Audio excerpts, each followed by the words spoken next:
Hello and welcome to this night of Let's Go Elks football. Round Valley versus Morenci. This is going to be exciting, Dan. Yes, sir, it is. Friday night in Round Valley in the Dome is always exciting. I don't care where you are or what you're doing. Find a place to get comfortable and fire up the game. Ladies and gentlemen, it is Friday Night Lights here in Round Valley. We're here in the Dome. Your Round Valley Elks are hosting the Morenci Wildcats. Indeed. Welcome to the Trail Riders pregame show. Yes, sir. So, other happenings tonight around the mountain. We've got Ganado at Snowflake, Superior at Mogollon, Globe at St. John's, Blue Ridge at Kingman, and of course Morenci's here at Round Valley. And we got Buckeye Odyssey at Sholo. So if you're on the mountain, you should be able to enjoy some good football tonight. Sit back, relax, because Let's Go Elks is going to bring it to you tonight. So far in the 3A East, the Beast of the East, after the first Friday of football, we have Payson 1-0, Round Valley 1-0, Winslow 1-0, Sholo 1-0, Blue Ridge 0-1, and Snowflake 0-1.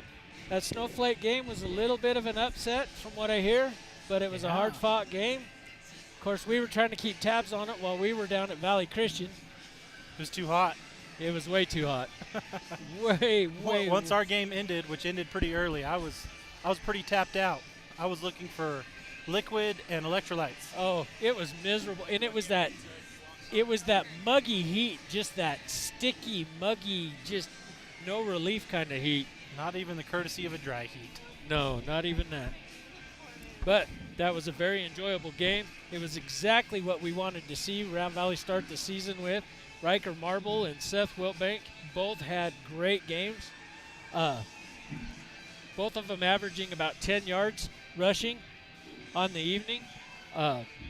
Rowdy Rivera had a pretty good night. Jovan Ortiz started the whole thing off with a kickoff return touchdown in the opening seconds of the first quarter, which was just absolutely stellar. If you missed it, go back, watch last week's game, cue it up, and watch that run back. The way he cut across the field, cut off of his blocks, and then scampered into the end zone, it was just exciting to watch. Of course, watching that young man on the field is always exciting. Him, Indeed. Seth, Riker, the whole bunch of them, the whole crew. That offense did an outstanding job last Friday night. We hope to see it again tonight. You know, if there was a one major factor that differentiated the two teams, I would almost say speed. We had so much more speed than Valley Christian. You know, we really did, and I expected a much different game. I did not expect the scoring, the difference. I just thought that was going to be a much closer game, but you know, you're in that first game of the season. You come out, you kick off to Round Valley, and they run it back for a touchdown. And it just looked like from that point on, then the rest of the game, it just completely took the wind out of their sails, and they were just in a death spiral all the way through the rest of the game. They just could not get their momentum. They had a couple drives where they showed some positivity, but other than that, they were really just flat. They just came out very flat, in my opinion. So I don't know. Morenci's going to come out. They're going to play us tough. They always do. Morenci's a 2A contender, I believe, this year. They should do well in the 2A. They're in the San Pedro Conference. They should do all right. Judging from their sideline, you know, they've got a pretty good balance of meat and speed, if I do say so myself. In fact, pound for pound, I think they're actually going to be a little bit bigger than us tonight. So we'll see if that plays to their advantage. But I look for Round Valley speed and efficacy to come through. I look for great things tonight for Round Valley. I think Morenci's going to come out tough, but I think Round Valley's going to end up, I'm going to call it now, I think Round Valley should be in a great position to come away with a victory tonight. So starting off for Round Valley, tonight's roster, you got number 1, Seth Wiltbank, number 3, Stockton Brown, number 5, Jovan Ortiz, number 11, Dallin Walker, 24, Rowdy Rivera, 28, Riker Marble. 56, Jaden Cisco. 58, Kyler Rominger. 65, Noah Dana. 75, Brandon Strickland. 77, Keanu Clark. That should be your offense unless there's any last-minute changes. Of course, we don't know what's happening yet with the coin toss, but that should be your starting offense. Indeed. For Morenci's roster, I'll just go through and give you all their numbers. Number 1, Dalen Johnson. Number 2, Derek Sains. Number 5, Gavin Baca. Number 7, Michael Casillas. Number 9, Tony Roybal. Number 10, Brendan Enriquez. Number 11, Donovan Vosa. Number 12, Joey Ceballos. Number 13, Patrick Chavis, and I do apologize if I'm butchering these names. Number 17, Emilio Roybal. Number 18, Caden Summer. Number 20, Dylan Aker. Number 21, Dimitri Briggs. Number 22, John Provincio. Number 23, Angelo Hammond. Number 28, Rick Frutari. Number 50, Andrew Chavis. 53, Austin Nelson. 54, Richard Trott III. 55, Dominic Chavis. 65, Sean Hudman. Number 68, Josh Smith. Number 70, Ryan Biggs. 72, Albert Cobos. Number 73, Gabriel Hernandez. Number 76, Jericho Sanchez. Number 78, Jalen Kitchen. Number 80, Malicio Briggs. 82, Tristan Sanchez. 87, Yadida Lupta. And number 88, Jared Diaz.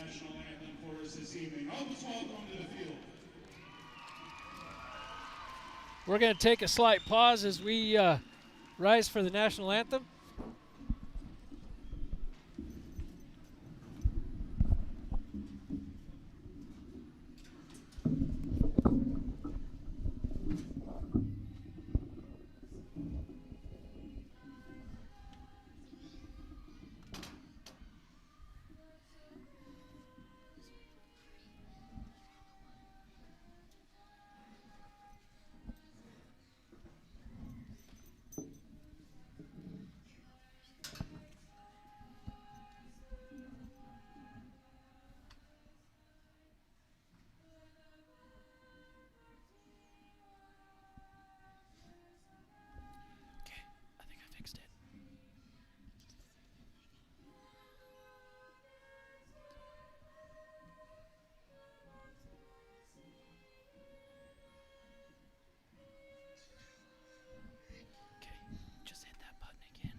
Switch it to autofocus. It was on manual.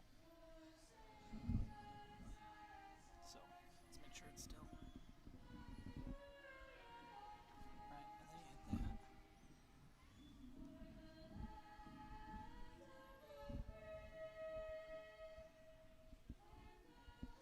it autofocuses, so you're good.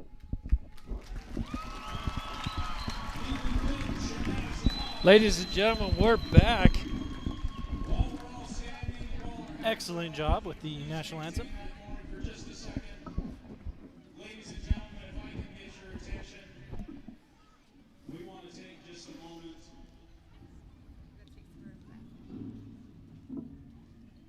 and have a moment of silence for a few families in our community that have recently lost loved ones. And so if you would please join me for just a moment as we think and pray of those families in our hearts.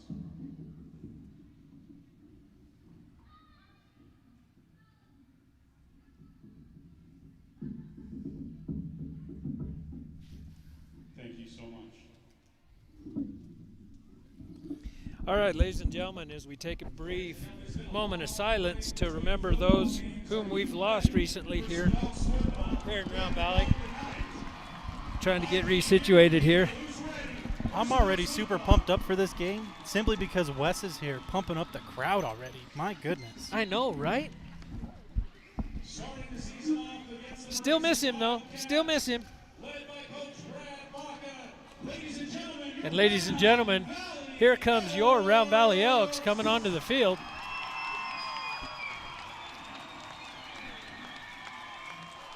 Would it be appropriate to call them our version of the Thundering Herd? I mean, they're just the Elks. It's hard to thunder on turf. This is true. This is true. It's so soft. All right, so for the rest of the Round Valley roster, I gave you what I believe to be the starting offense. The rest of the Round Valley team: number 2, Kyle Clark; number 4, Riley Harlan; number 7, Gage Baker; number 8, Morgan Arona; number 10, Trayson Merrill; number 12, Jonathan Madrid; number 14, Kevin Flores; number 21, Gannon Earhart; 22, Ricardo Morales; number 23, Brett Jordan; number 30, Joaquin Hernandez; number 44, Nico Pena; number 50, Armando Garcia; number 51, Brody Ziegler; number 52, Josh Davis; number 55, Derek Gillum; number 66, Caden Sloden; and number 88, Jordan Elmer. A lot of those guys will be on your starting defense. We'll just have to wait and see who takes the field. The team's lining up now for the coin toss. The captains for tonight's game are Cisco, Clark, Ortiz, and Wiltbank. And I look for Round Valley to defer. But having said that, they might want the ball first if they win the toss. It'll be really interesting to see if they decide they want the ball to begin the second half or if they want to go ahead and take it the first half. See if they want to get the scoring started early. The officials are getting set and ready to go. Indeed.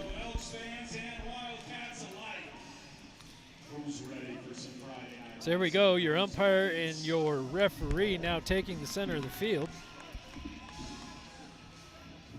Referee now calling to his sidelines to bring the captains out.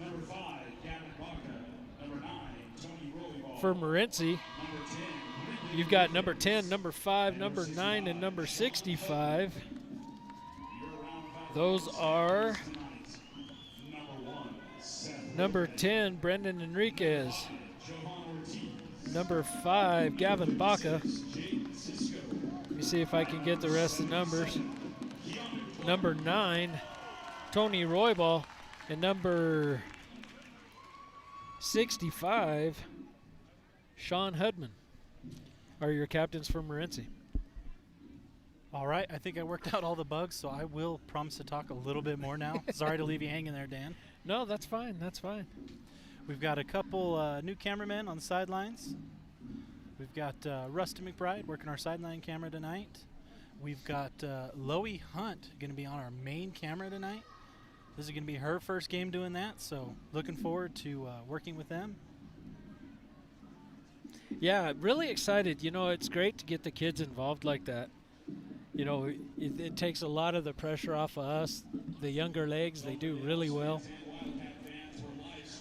I'm excited to see what kind of footage Rustin can get us tonight, because he should recognize the Elks offense and defense, because it's the same thing he runs at the junior high. All right, for the second week in a row, lose the toss, get the ball first. So, yeah. So Morenci deferred, and Round Valley is going to choose to receive. So, Coach Baca being aggressive and wanting to strike first tonight, I like it. I like it a lot. So, just to refresh, your starting offense will be number 1, Seth Wilbank; number 3, Stockton Brown; number 5, Javon Ortiz; number 11, Dallin Walker; 24, Rowdy Rivera; 28, Riker Marble will be your QB1 tonight; 56, Jaden Cisco; 58, Kyler Rominger; 65, Noah Dana; 75, Brendan Strickland; 77, Keanu Clark.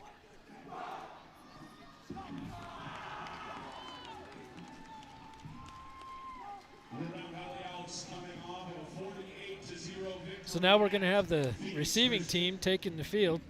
Coach Clough giving them some last-minute instructions on what he wants to see on the reception. They break the huddle, and I can see visible excitement. These guys are pumped up. they are. This is the first home game. We are in our house. To say we have a little something to prove is an understatement, and I'm sure we're going to see some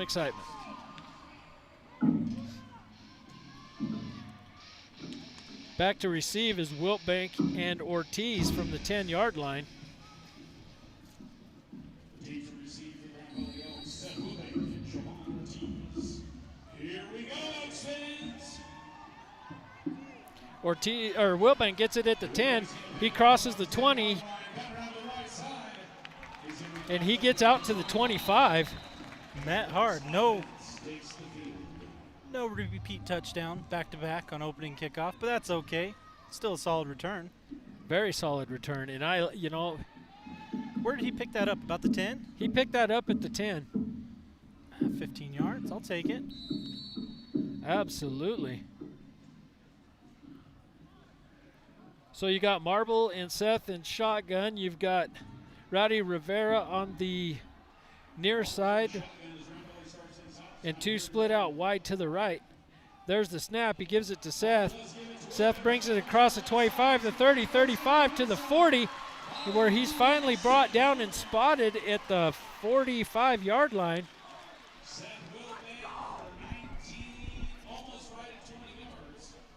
I'm going to go ahead and score that 20 yards.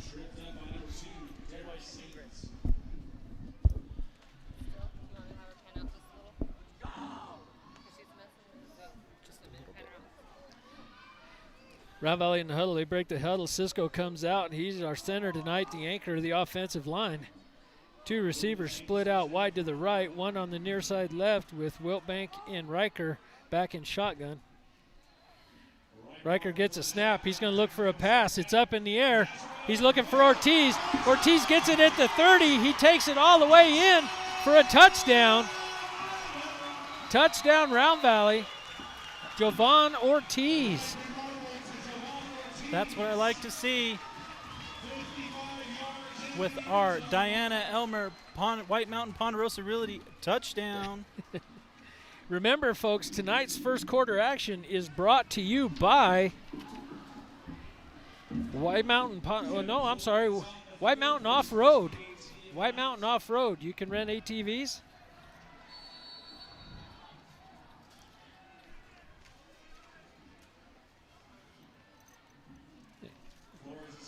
Flores' kick is up, and it's good. Round Valley up 7-0 already.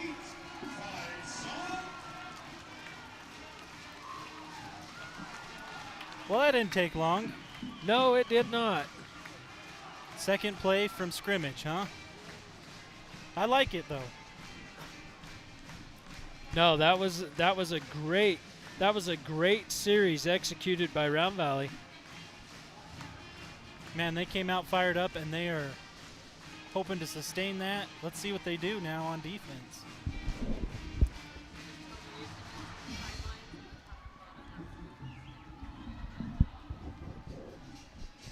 So Flores is going to kick from the far side hash from the Round Valley 40-yard line.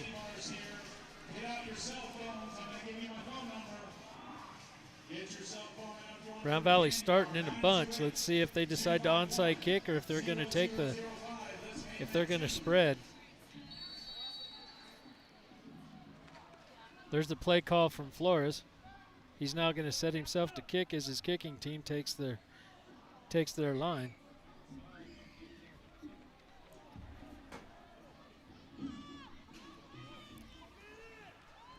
Number 5 for Morenci receives it at about the 10-yard line. He's going to bring it out to the 22 where he's brought down.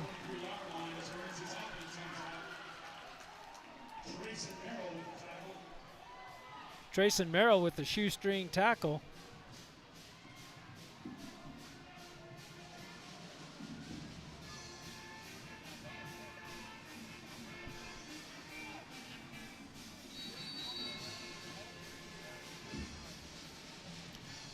I don't know. Hopefully you can hear that at home. The band going nuts for Round Valley.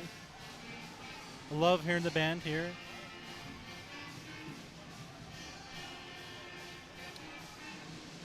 Round Valley's defense is lined up.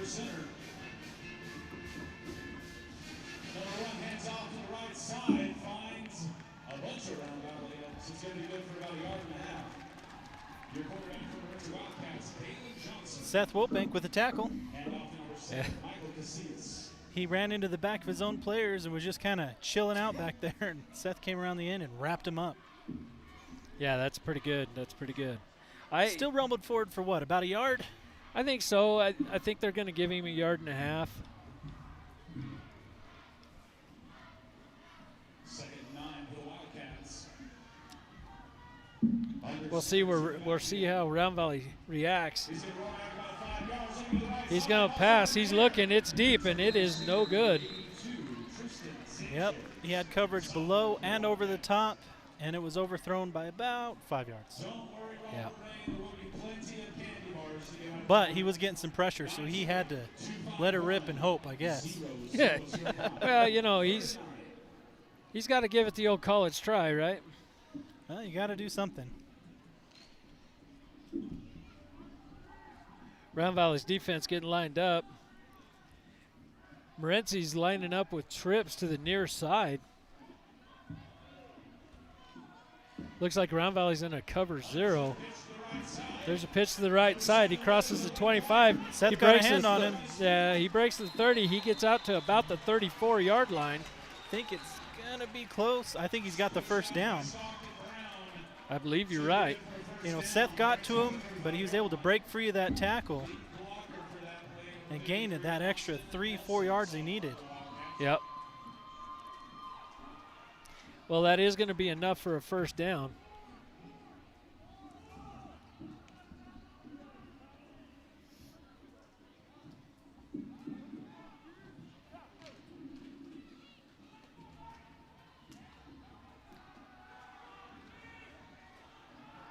Did we get a number on the tackle? Who made that tackle for us? There was 2 of them. It looked like number 8 and our safety, number 3. I think they were the ones that were there. I'd have to go back and look, but Okay. it was kind of a joint effort between those 2, I believe. Just try to get them guys some credit. That'd be Stockton Brown and Morgan Arona. So Morenci not gaining much on that play, if anything at all. 2nd and 10 from their own 35-yard line.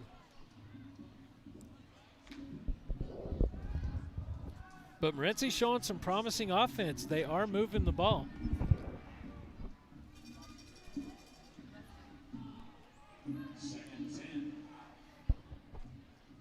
Oh, and Cisco jumps. Cisco jumping. Cisco jumps. He was so excited to get in the backfield, he just couldn't wait for the play. That's all. Yeah, that's gonna cost us. That's gonna cost us 5. And you can't blame those guys for being a little excited. That's all right.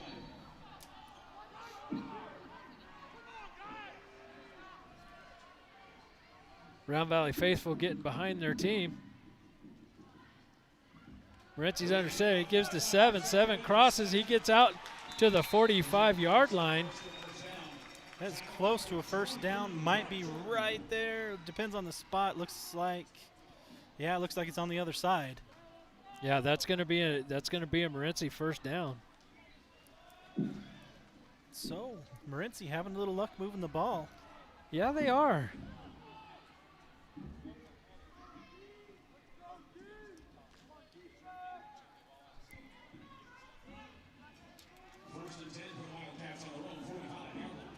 So now Morenci's on their own 45.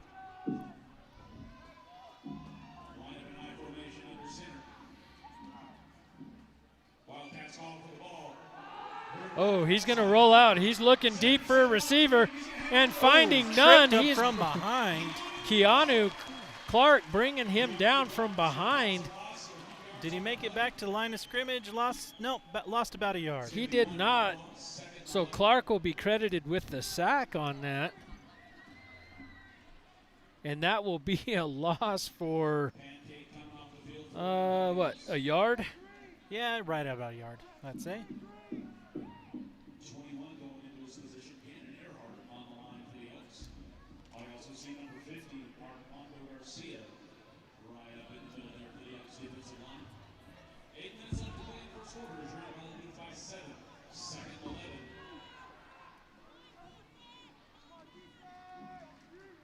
Morenci's going to hand off. He's going to hand off to Seven. Seven's looking for room. He gets boxed up by Seth, and he's brought down for a 6-yard loss. My goodness. Seth read that all the way, came in on what looked like a stunt, and just brought him down.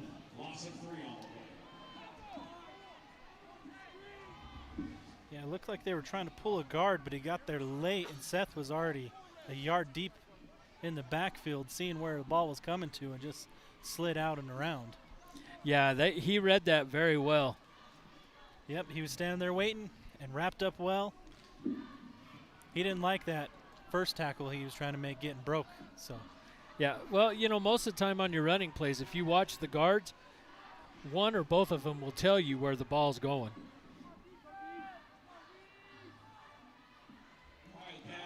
Wildcats drop back to pass. Everybody's covered. He's now in trouble. Keanu gets in his face, and he throws it away for an incomplete pass. I love Keanu. He's got to be careful, though. A little extracurricular right at the end of the play. Ref could have called that because the ball was gone a good second before he put a hand on him. So yeah, and I'm sure. I appreciate the physicality, but let's be smart down there, bud.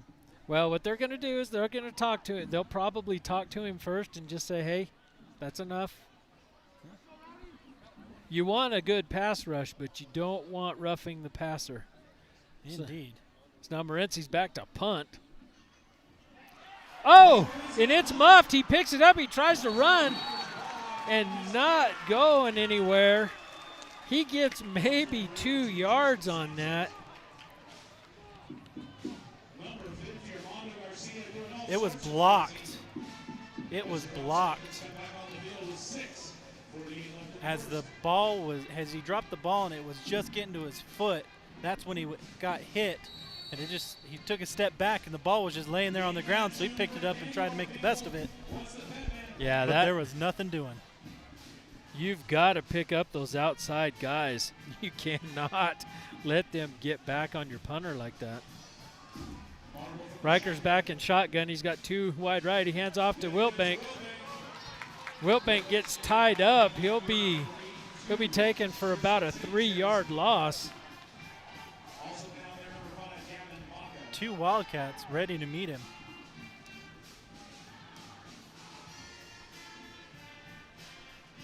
Second down, and I'm going to call that 13.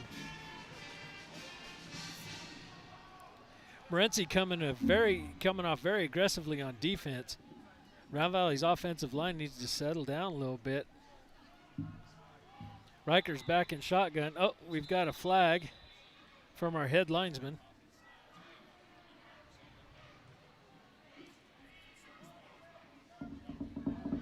We have encroachment on the defense. I'll take it. So that will give Round Valley 5 yards back. So, who was offsides? I didn't notice. I think the nose guard was over the ball, either the nose guard or the tackle. Marble with a 5-yard pass to Ortiz, and Ortiz scampers down for about 10 yards. So, fresh set of downs on the 22. Yes, sir. Round Valley converting the first down.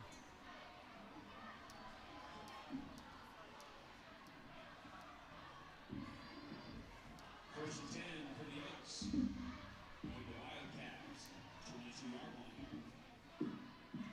Shotgun position. Seth breaks through the line. He breaks the 20. He scampers out to the 25, and there'll be a flag. It looks like it's going to be a holding call. That's the area of holding or face mask. Yeah, we've got holding on the offense.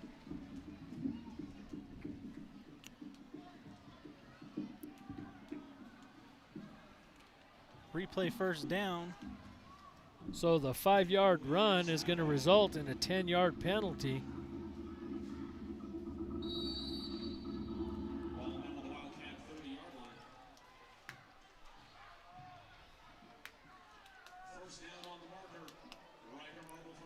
Riker Marble's in shotgun. He's got one One wide to the right, two wide left.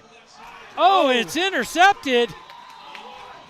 A little miscommunication. No, they're going to say it's incomplete. Little miscommunication between Ortiz and Marble. Marble throwing to the spot, and Ortiz turning away from the ball, and it goes incomplete. Yeah, somebody thought someone was running a different route there. Yeah, that. I'm sure there's going to be a little bit of nerves playing for the home crowd. That's okay. We'll get rid of that early. It's now 2nd and 15. Marble's back in shotgun. He's got Rivera out wide to the near side. There's the pitch to Seth, and Seth gets buried in the backfield for about a 3-yard loss. Yeah, we're going to need the O-line to step up just a little bit. This is not how they were playing last week, that's for sure. No, but I will tell you, Morenci's coming a lot faster. Yeah, they got a lot more speed. They match us up very evenly as far as speed goes. So they are cutting that off very well. Marble's got 2 out to the right, 1 to the left. He's back in shotgun with Wiltbank. There's a snap. Quick pass to Rivera. Rivera gets it at the 35, takes it down to about the 27. 22. 22, I'm sorry, 22. Going the other way, Dan. Yeah. The other 7. So we're at about the 83-yard line. Which will make it, 15? So is that a 37-yarder? Yeah. Pretty close. I'll always think it should have been.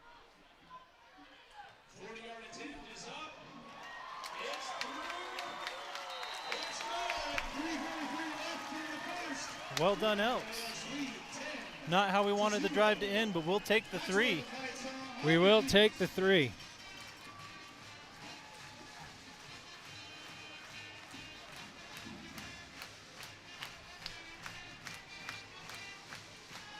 Yep, I can see Haas down there talking to a few linemen.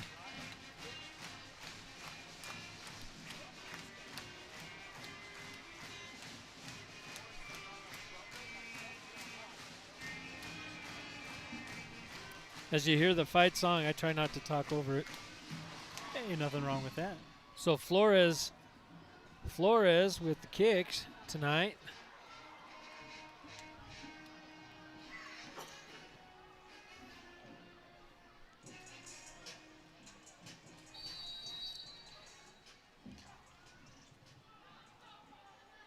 So Kevin Flores is just setting his kicking team up. We got 3 deep for Morenci. Number 2, number 5, and number 21. It's going to go to the end zone. That'll be a touchback, so they'll be bringing it back to the 20.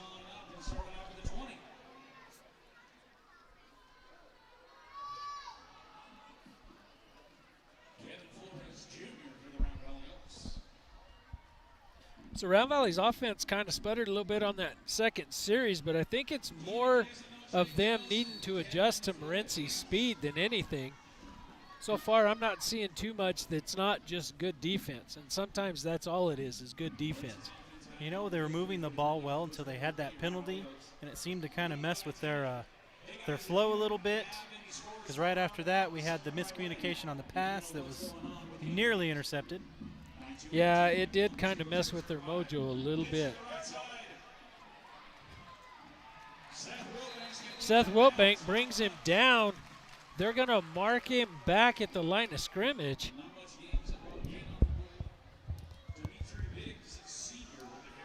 So that'll be a no gain on that.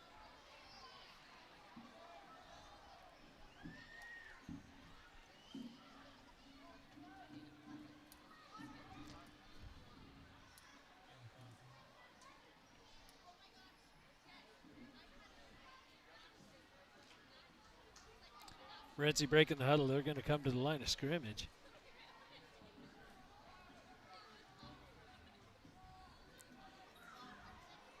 Number 1 for Morenci's under center. He drops back to pass. He's looking deep in across the middle to 82, and it is incomplete. Feeling some heat from Cisco, I believe. Yeah, he had a bunch of people in his face. Dalen Johnson just not getting a lot of time to put that ball up. Cisco with the pressure on that.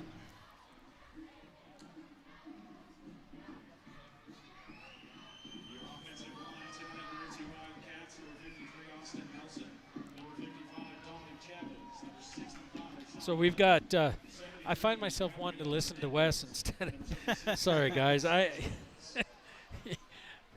my brain just says, oh, Wes is talking. Wait for him to finish. So you got Morenci under center. He's got two out wide right. Oh, and we got a little movement on the line. Let's see what they're, yeah, so we got procedure on Morenci. That's going to back them up 5.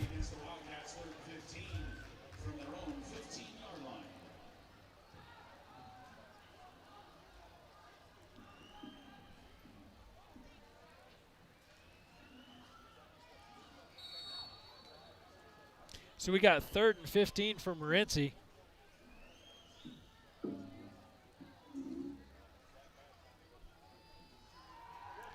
Johnson's deep. He throws to number 2, and he's brought out. He may get 3 yards on that. By somebody that's completely perpendicular to me. It's going to be 4th down. He's going to get a couple yards. That's a forward pass, and he just could not get out from behind line of scrimmage. Looks like 82 is back to punt. 82, Tristan Sanchez to punt for the Wildcats. Seth Wilbank to receive. There's the punt. It's up. Kind of a line drive spiral. It's deep. It's a well-placed kick. Rivera, choosing not to field it, is going to let it die on the 22. So Round Valley will be starting 1st and 10 from their own 22. That was a beautiful punt. Beautiful punt by number 82, Tristan Sanchez. That was a long, high spiral. Man, I haven't seen a punt like that in a very long time. So now Round Valley's they're actually spotting it at the 23. So Round Valley's going to start 1st and 10 at their own 23. Let's see if this offense can get their momentum back.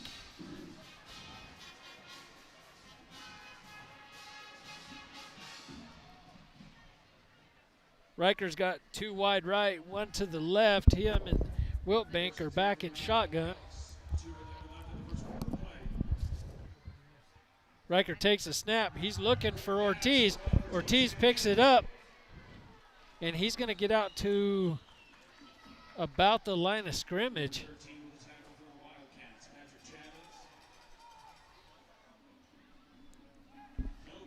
So there'll be no gain.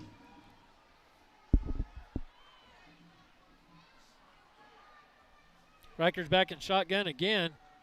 He hands off to Seth. Seth breaks across the 25, crosses the 30 where he is caught up. Progress is going to take him out to the 32.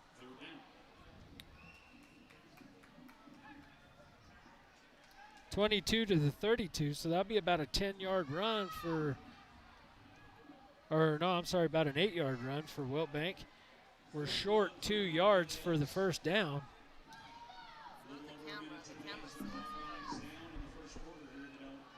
Let's see what Round Valley chooses to do. It's 3rd and short. They've got about a yard and a half to go.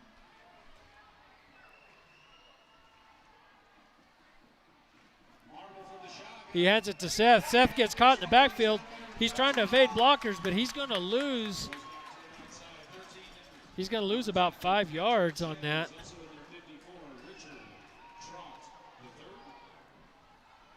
Morenci's defense just collapsing on him hard. 42 seconds counting down. We got less than 40 seconds left in the first quarter. Round Valley's up 10-0.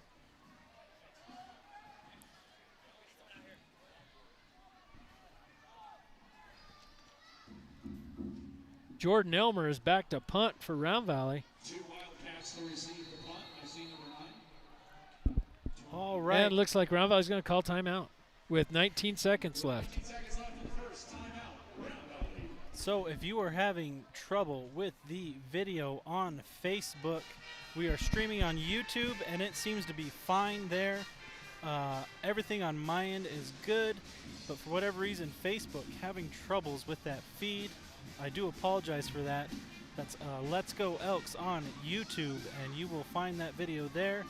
If it's blurry on your end, because everything is looking good, and it looks good on YouTube, so I hate to dissuade anyone from the Facebook stream, but I've seen some people saying that it's a little rough, so we are also streaming on YouTube at Let's Go Elks. Hey, and while you're streaming on YouTube, do not forget to hit the likes and subscribe, because we are still trying to hit that 1,000 mark. Is that what we're going after? 1,000 subscribes, and we get to do live video from phones and things like that. So we've got about 19 seconds left in your White Mountain Off-Road first quarter. I'd like to mention some other sponsors like Cowboy Up, Farmers Insurance, Troy Merrill Broker, Into the Woods Photography. Elmer's kick is up. It takes a Round Valley bounce all the way down to about the 22, 23-yard line the other way. So, hey, it looks like Morenci's going to start on their own 22-yard line. That was a nice kick by Jordan Elmer. So we want to give a quick shout out to some of our sponsor family: Pioneer Title Agency, Round Valley Tiny Village, Flower Box, and all you silent partners out there. You know who you are, and we do appreciate you. 7 seconds left here in this quarter. Ought to be good for at least one play. Yeah, we'll see what they do. He's just going to rush up the middle. Yep, dive right off the guard. 73.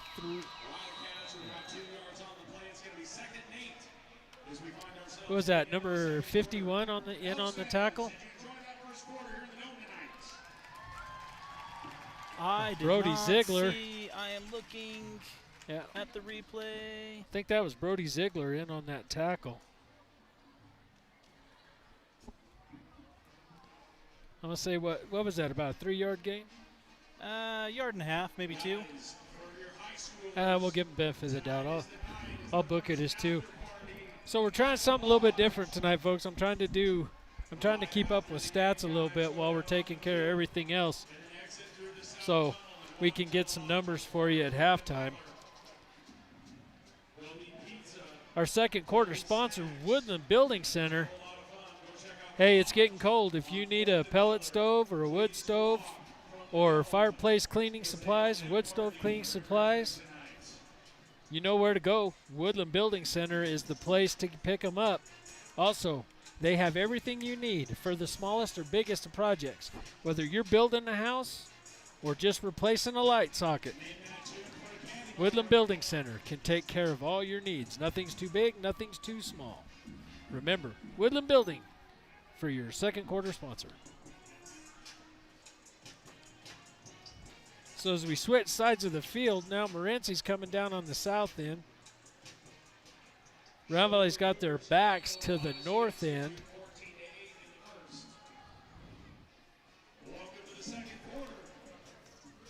Second quarter action about to start. Morenci is bringing their offense out. All right, here we go. Johnson's under center. He takes a snap. He's back to pass. He's looking deep to 2. He's going, and it is just off his fingertips. Just a yard out in front of him. He couldn't quite catch up to it. Oh.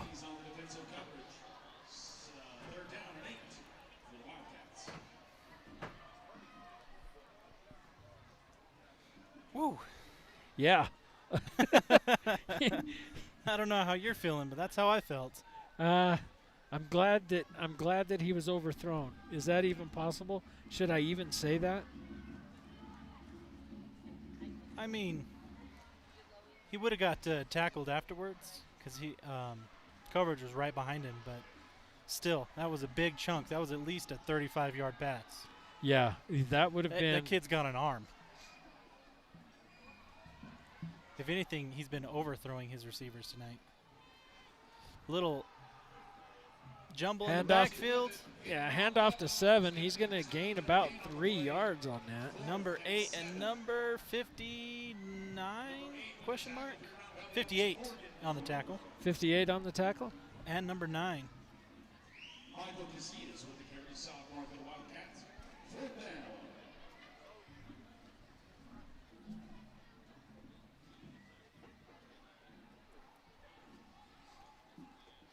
Tristan Sanchez to punt. I believe that's Rowdy Rivera on the 30-yard line. So they got the punter deep. Now he thundered one a little while ago. Let's see what he does. Punt is up. Rivera picks it up at about the 35, and he's going to take it down to the 49 for about a 14-yard gain on that. Yeah, he got pushed right at the 49, stepped out of bounds. Looked like he stayed in, but it's hard to see the out of bounds from right here. Yeah, that was a nice reception. He played that ball very well. So now Round Valley's going to take offense. We got, again, 2 split out wide right, 1 on the near side to the left. Wiltbank and Riker back in shotgun.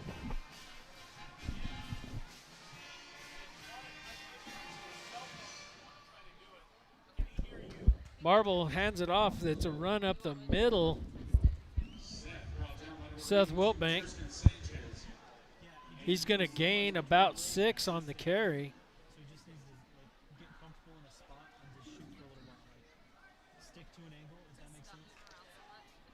Round Valley back in the huddle.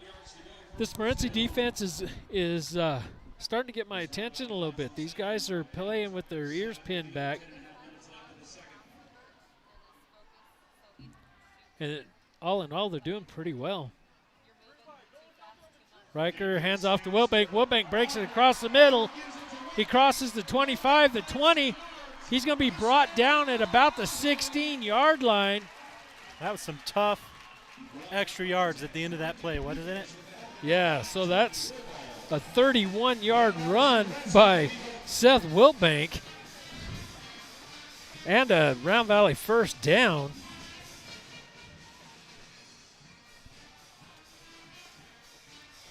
That's going to take it all the way down to the Morenci 15-yard line, 1st and 10, going in.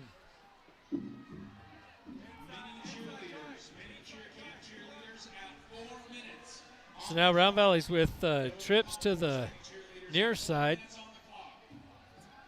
Quick pass to Rivera. Rivera gets it down to about the 5-yard line. Brought down by his shoelaces.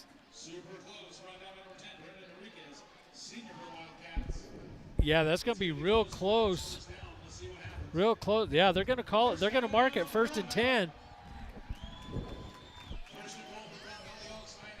So that'll be about a 7-yard run for Rowdy on that. Round Valley's now 1st and 10 from the 5. Wiltbank looking. He scampers in for a touchdown. White Mountain Ponderosa Realty, Diana Elmer, touchdown.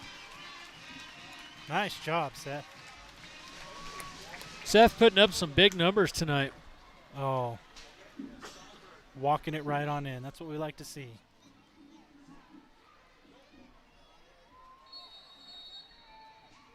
Flores back to kick.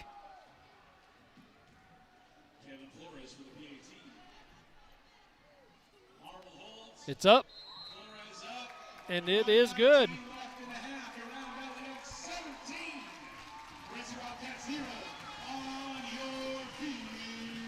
There we go. Round Valley 17, Morenci 0. 9 minutes, 19 seconds left in the second quarter. This, our Woodland Building Center, second quarter. Yeah, I tell you what, exciting ball game so far. Yeah, it's really tough going, you know. The score is a little a little deceptive to how competitive the game has been. You know, it is, and I gotta give some credit to Morenci. Morenci's defense is playing really well. The score is 17-0. It's a second quarter, yes, but if you look at the way Morenci's defense has been basically hamstringing our offense at times, it's kind of impressive. Just in the sense to see how we react to speed on speed, you know? Indeed.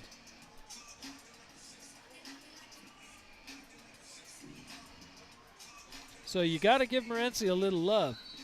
However, I think the boys are starting to figure it out. You know, and Morenci's had their chances for the big plays that Round Valley's been making. Morenci's had their opportunities. They just haven't, it's been overthrown by a yard or, brought down by a shoelace. It's out the back of the end zone. Yeah, Flores is going to get that. And are we offsides? I believe so, yes. Traveling. So they're either going to back them up or they're going to take it. We'll see what Morenci decides to do. Oh. Yeah, they're going to go ahead and back them up 5 yards and re-kick. Looks like we might have jumped the gun just a little bit. So we'll back them up 5 yards and repeat the kick. The penalty comes from a Round Valley player crossing the 40-yard line before the kick is actually made.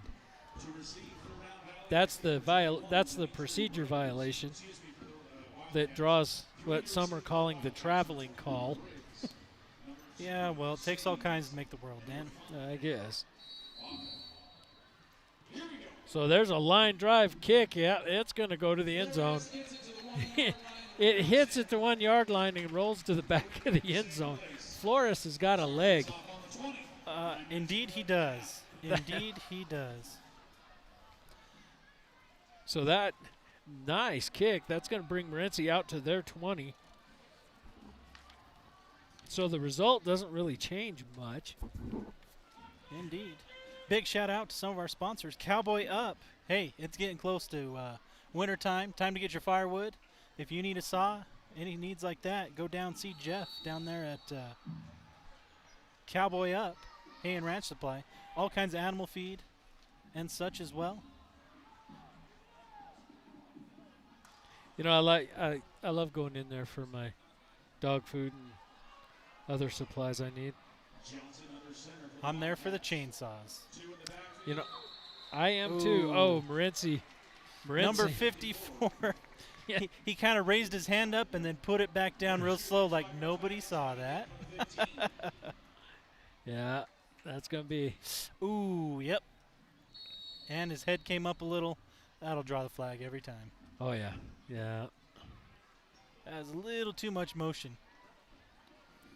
You know, ordinarily you may get away with that at the lower levels, but not varsity. That doesn't. No, they expect you to stay set. So, the defense with the shift. Morenci's back to pass. He airs it out to 9, and it is incomplete. The attempt was made for number 9, and he could not come down with it. He got his fingertips on it, but just a little bit overthrown again. Yeah. If their quarterback gets that dialed in, it could be trouble. It could be trouble because we're looking at their 6th pass attempt in a quarter and 3 minutes. Yeah. So in about 15 minutes of play, we've seen 6 pass attempts with only 1 reception. 1 for 6. Yeah, not stellar numbers. Let's see if he can turn that around.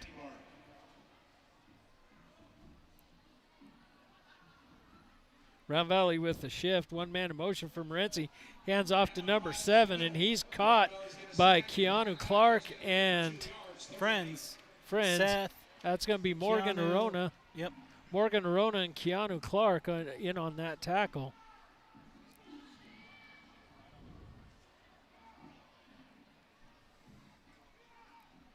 Good old-fashioned dog pile. Yeah, you got to like those. I like the defense when you have multiple players reacting and making a tackle. It just makes you feel better, like you know the guy's going to go down. How many times did we see last week where the guys just kept bouncing out of the tackles and trying to leg it out for more yardage?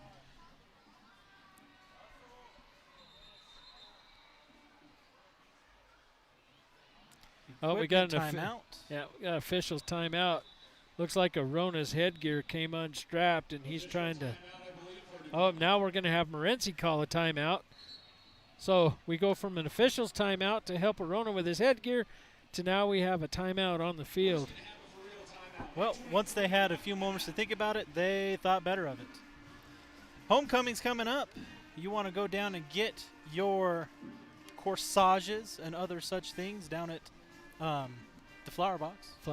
Corsages, boutonnieres, that's huge. In Boutonnieres, that's I was he's struggling a little bit. I was staring at you, hoping I would think of something. I don't know what about you would make me think boutonniere, but that was that's where I was looking. Well, you know, with Emily and Allison, I know for a fact that I'm going to be going down there to pick up corsages and boutonnieres for homecoming. I just know it's going to happen. I'll be going down and seeing Ronnie and Tara down there.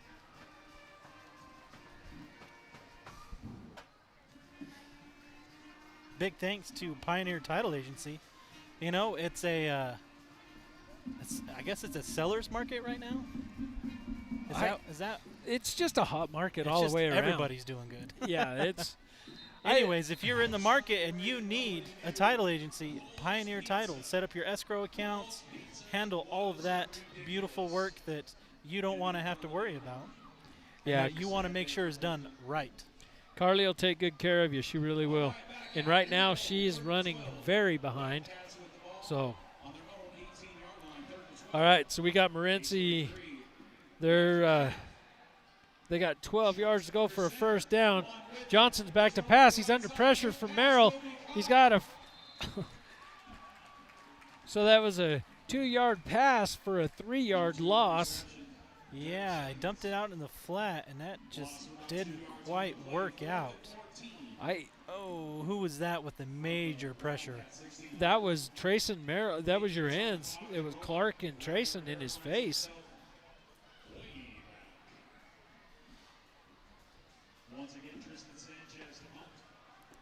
Sanchez back to punt for Morenci. Let's see if Round Valley can get a little better field position this time. Rivera back at the 40. Ooh. It's going to take a Morenci roll down. He was hoping for a different bounce, and smartly says, okay, just let it roll then. Yeah, they're going to spot it at the 32.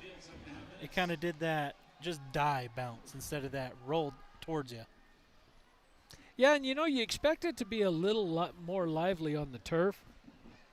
In grass, you'd look for it to die like that, but not on the turf. So Round Valley's going to start on their own 32-yard line. They're moving from the north to the south on your radio dial. Of course, I don't know who's listening to us on the radio on YouTube. I guess you could stream YouTube through your phone, right? You can do audio only. While you're driving? Yeah, I guess so. There's an option, technically.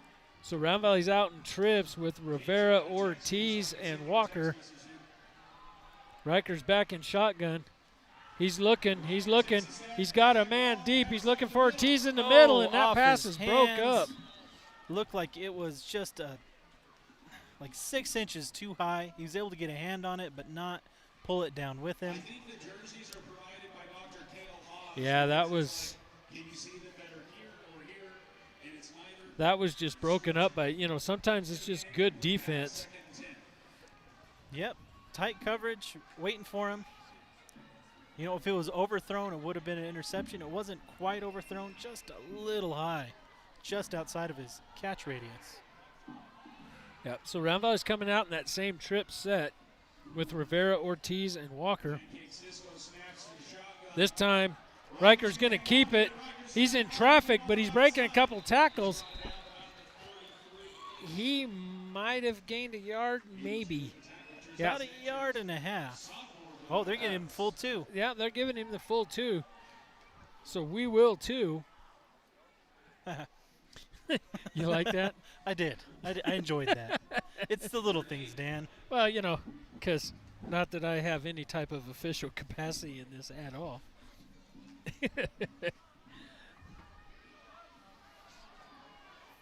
So it's 3rd and about 7. Riker's back in shotgun. He's got trips to the near side. Rivera going in motion. Riker's looking to pass. He's going to pull it down under pressure. He's got a block. He's out across the 37-38, but there's a flag. That looks like holding.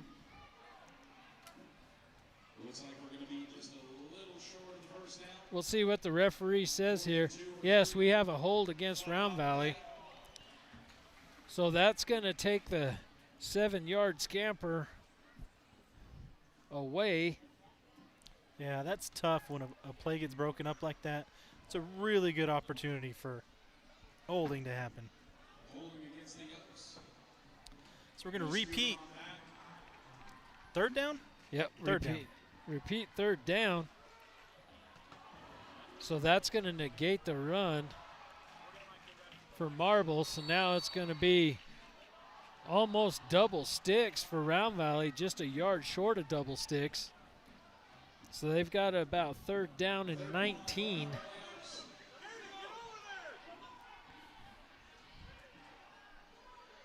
Round Valley out in trips. Riker's bobbled the snap a little bit. He's looking, he's under pressure. He gets the ball away to Ortiz at the 45-yard line. Good for a 1st down. Ortiz catches the ball at the 45 and then takes it for 2. So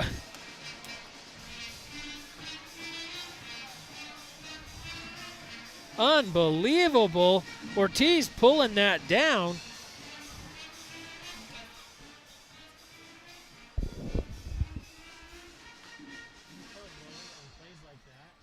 That was huge. Ortiz left completely alone in the middle. By the time they realized he was there, they converged after the ball got there.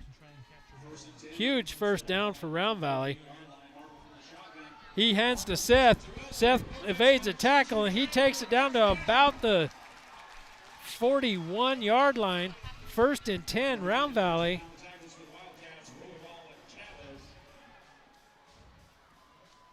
So that's going to be Seth with an 11-yard run.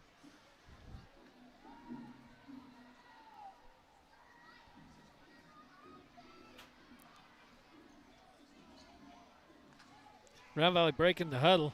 Riker and Seth are back in shotgun. We got trips out wide to the left with Albie, Stockton, Brown, Ortiz, and Rivera.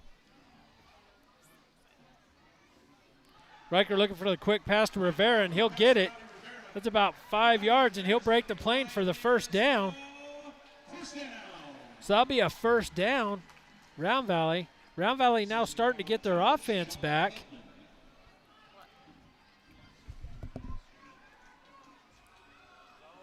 And that's looking really good right now. Quick snap. Seth takes it all the way down to the 1-yard line. Oh, my goodness. I was so ready for that touchdown button, too. Yeah. Just staring me in the face. Right? Well, we get 4 more tries to put it in from the 1.5, 2-yard line.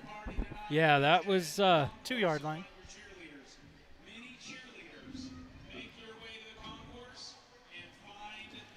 Round Valley spotting it on the 2, or the referee spotting it for Round Valley on the 2, or maybe, yeah, the 2-yard line. Cisco with the snap. Riker's going to keep it. He's looking for a hole, and he found it.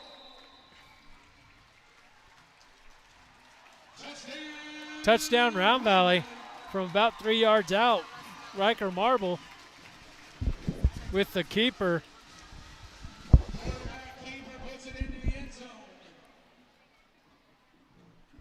Touchdown, Round Valley.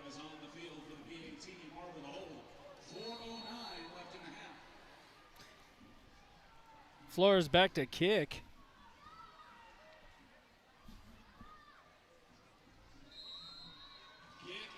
And it's good.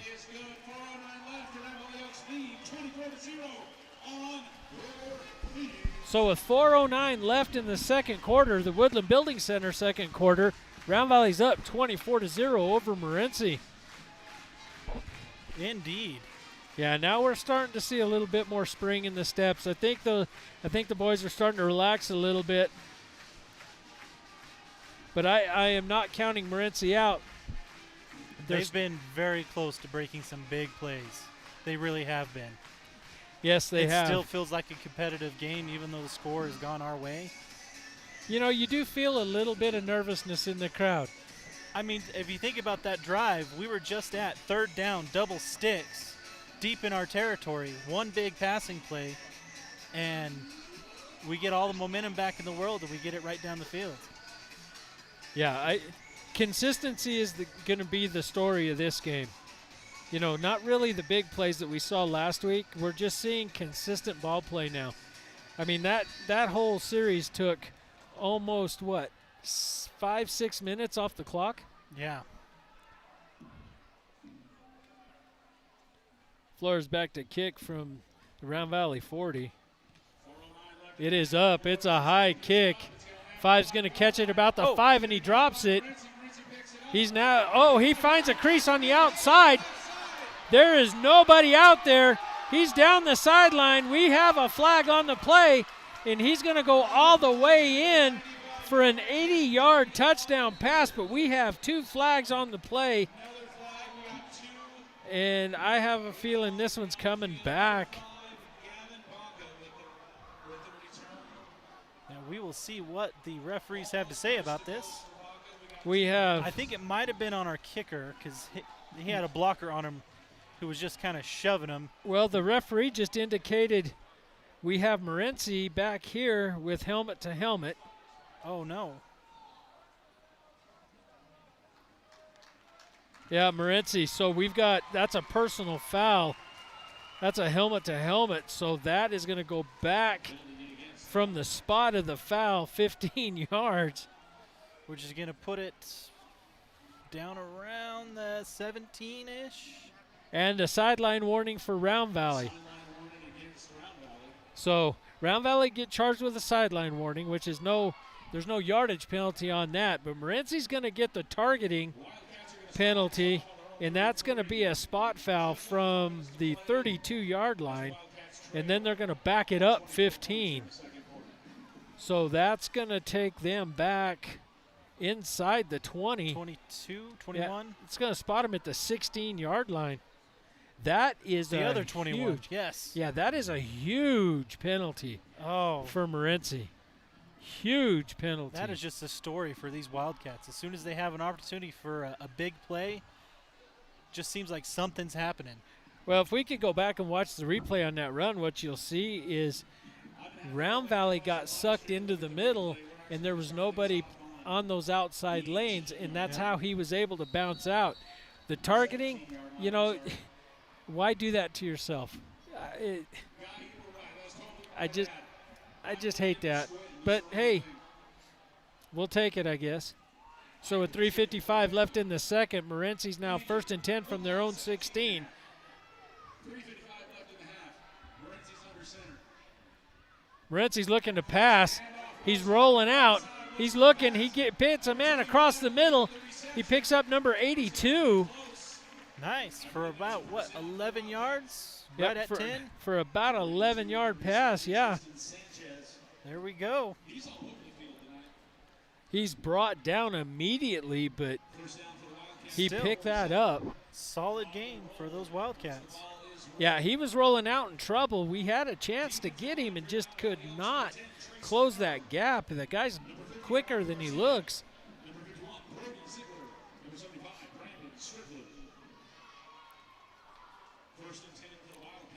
We'll see what the Wildcats bring out next.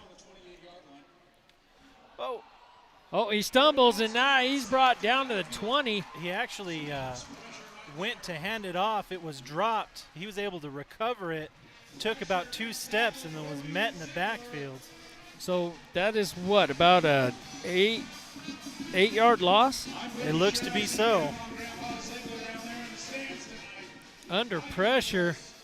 That was Ziegler with the tackle, I believe. That was Ziegler with the tackle. At least that's what. And I'm gonna, if it was unassisted, I'm gonna go ahead and give him the sack on that, because when you sack the quarterback, that's a sack. Well, I think they were running, but okay. Well, Okay. but was he dropping back to pass, or I couldn't tell No, what he was doing there. He tried to hand off, and it. I don't think. All right, we got offsides or we got false start here. If it's blown dead, it's usually encroachment. Yeah. So that'll be. Well, I thought they let encroachment play and false start was dead. You're not supposed to. You're not supposed to blow encroachment dead. Yeah. Procedure, you're supposed to blow dead. So we've got a little miscue down there, but that's okay. Johnson back to pass. He's under pressure. He airs it out deep to 82. Wow. That was a solid play there. From the 25 to the 35, so for a 40-yard pass. Wow. A 40-yard pass and what, about a 5 or 6 yard run? Oh, and we have roughing the passer to tack on the end of it.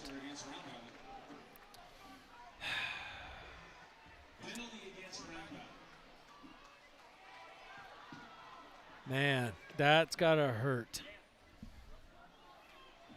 Yeah, roughing the passer is a tough penalty. So that's going to take it all the way down inside the 13-yard line. Starting to see some signs of life out of this Morenci team. With 2:08 left in the second, this has by far been one of their best series. But you can't help but wonder how much of that is due to miscues and penalties by the Round Valley defense. Well, they've got speed. They've been able to get open. It's just been a matter of them being overthrown. We finally had one that wasn't.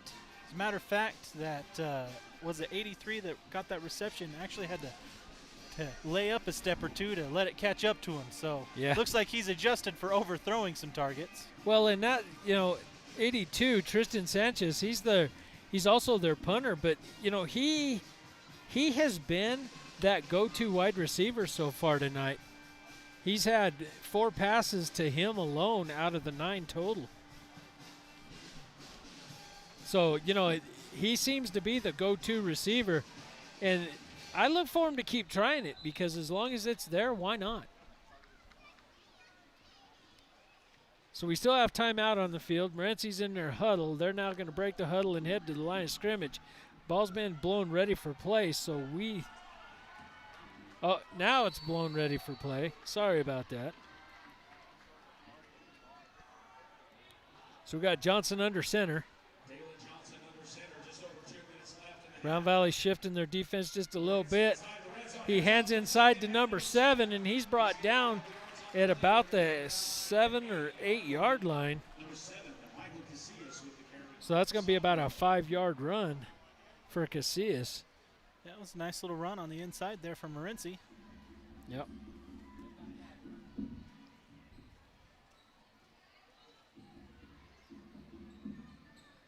Again, Morenci's quick. Morenci's playing us the way we would play. They're using their speed, and they're trying to make things happen.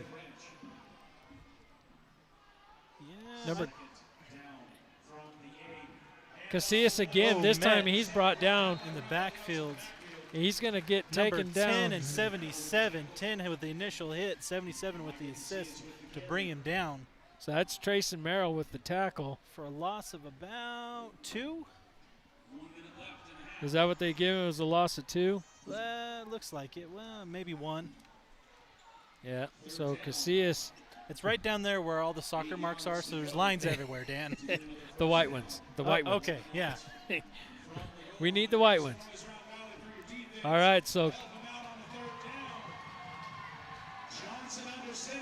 Johnson's looking to pass, and we have a touchdown. He goes to Sanchez, and he gets a touchdown.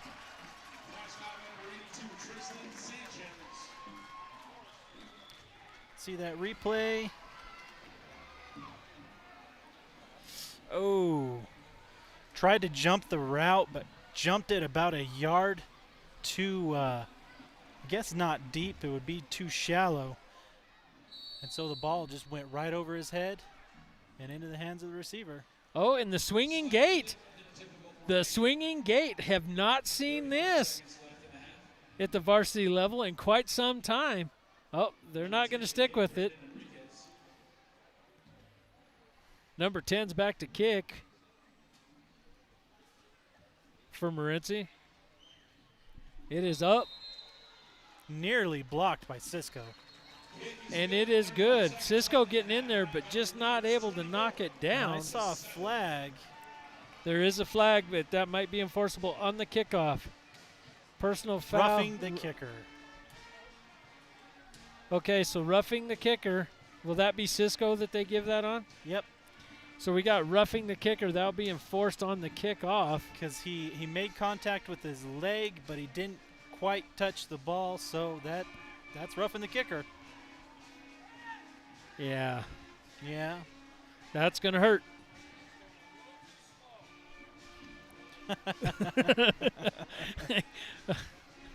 I'm not. I can't. I'm not. Yeah. We'll leave that one alone. So now they're going to enforce it. The roughing the kicker.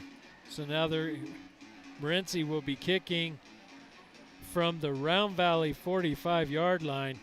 And with 35 seconds left, this would be a great opportunity for an onside kick.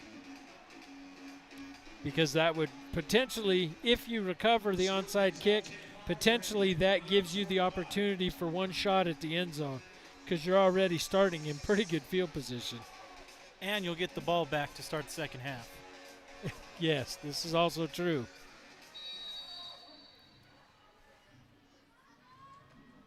No.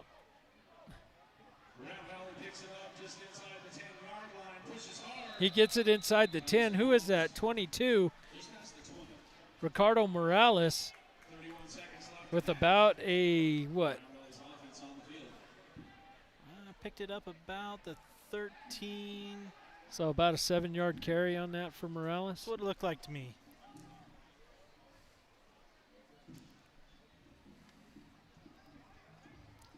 Not bad. I would have expected an onside kick there. Let's see what Round Valley decides to do. They have to run at least one play. I mean, even if you get onsides and mess up the onside kick, you just kick it again from 5 yards back. Yeah. Wilbank's going to get the ball. He crosses the 25, the 30, 35, and he's brought down. That'll stop the clock at the 36-yard line. 24 seconds left on the clock. Timeout, Round Valley. So that'll be Wilbank with about a 14-yard carry for a first down. Yep.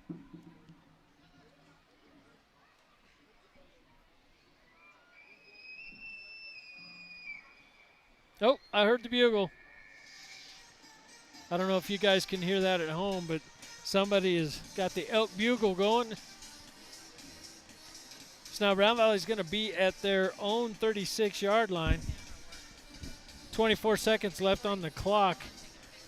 The question remains, will they take a shot at the end zone, or will they just choose to go into the locker room for halftime? You've got time for 2 or 3 passing plays depending on, degrees of success here.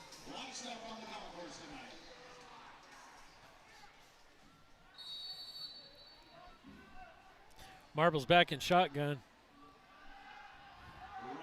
He's looking to air it out.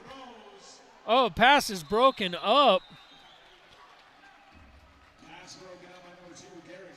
It looks like his intended receiver was number 10, Trayson Merrill. Looked like Trayson Merrill was the intended receiver. Looks like number 2 got a hand on it and helped Trayson drop that one. Yeah. Not a bad idea using Trayson's height for that. Yep. But Morenci was able to get airborne and knock that pass down. timeout? No, Round Valley's going to choose to, as soon as he blew it for play with less than 28, Round Valley's going to choose to head to the locker room. So that's going to end the first half. So at the end of the Woodland Building Center second quarter, we've got some LeSueur Advanced Automotive halftime stats for you as I go to the dashboard here. Right now we've got, and this is what I think is the story of the game. We've got penalty yardage for Round Valley so far in the first half is 65 yards. Penalties for Morenci is 30 yards, which is just, that's in the half. Those numbers are a little bit excessive. Round Valley so far has managed to pick up 5 first downs. Morenci's been able to pick up 4. Third down conversions, Round Valley's got 2.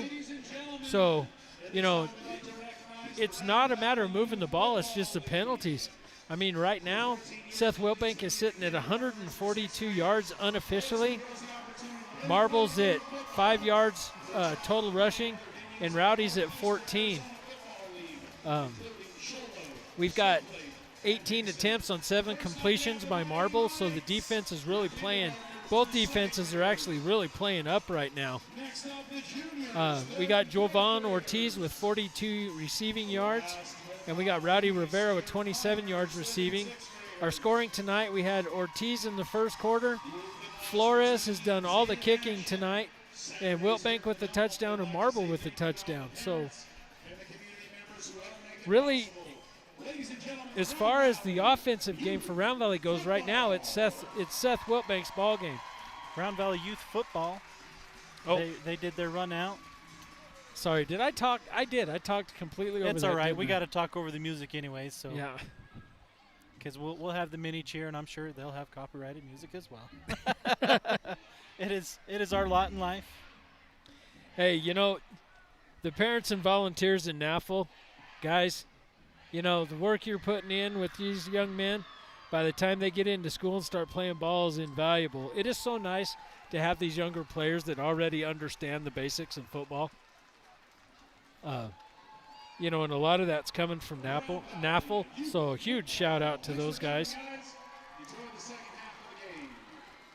And again, some of our sponsors, while we're waiting for the mini cheer to come out, we've got Cowboy Up, Farmers Insurance, Troy Merrill Broker, Into the Woods Photography, Pioneer Title Agency, Round Valley Tiny Village, The Flower Box, and then, of course, last but not least, all you silent partners out there, we do appreciate you.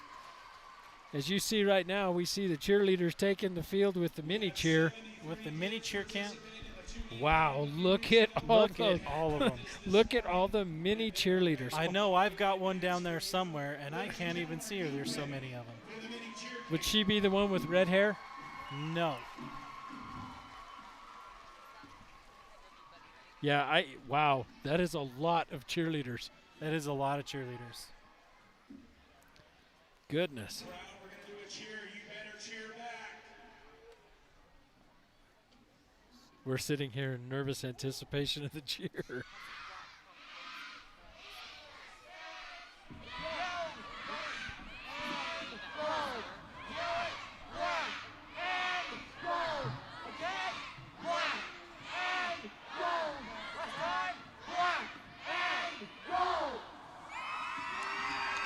Oh, fun.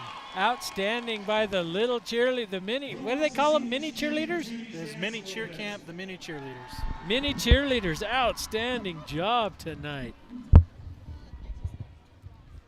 And remember, parents, you can always clip it from YouTube if you missed it. All of tonight's video footage of the mini cheerleaders can be obtained from Let's Go Elks. You can clip it right off the YouTube channel, right, Ethan? Am I telling lies here, or can they do You are that? not telling lies.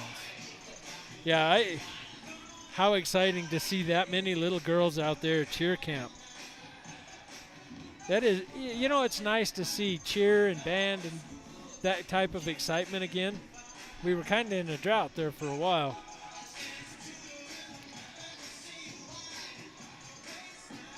And ladies and gentlemen, if you're wondering why I'm talking over the music, it's because I have to, or they'll pull our audio. So sorry about that.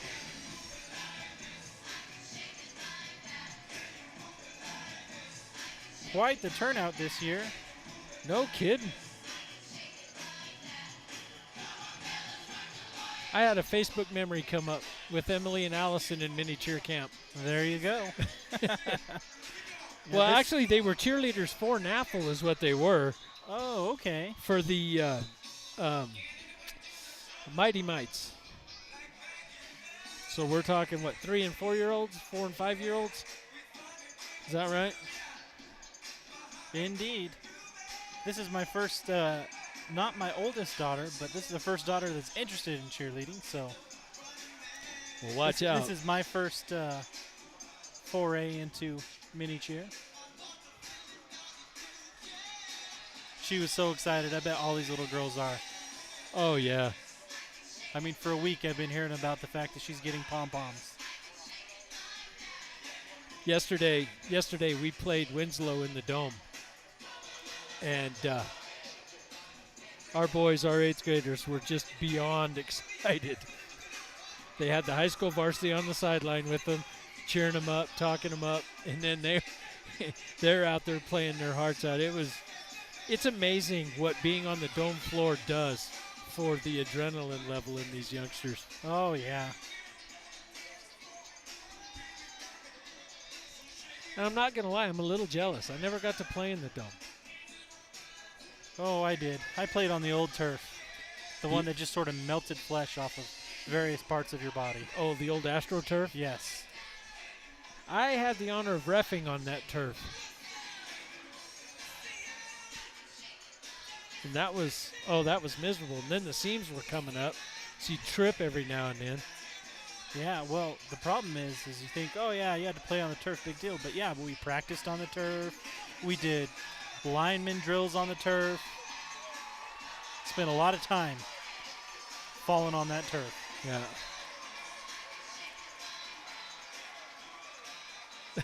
And they got this brand new turf the year after I graduated.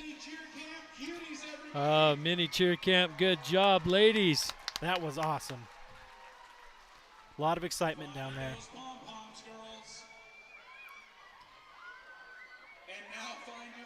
Very exciting watching those young ladies. And I'm sure they have worked hard for that routine. And it's funny, too. You see all the proud moms and dads standing up videotaping that.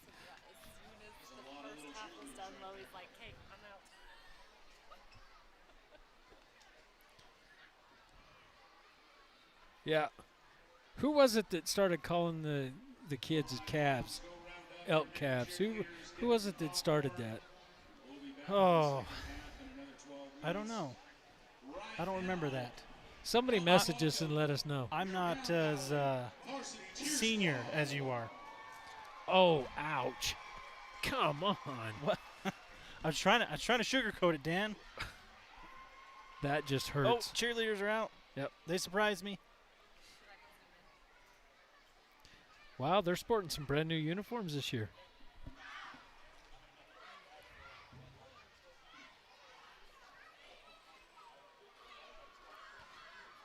So while we're watching the cheerleaders, let me give you some stats on Morenci's side of the ball.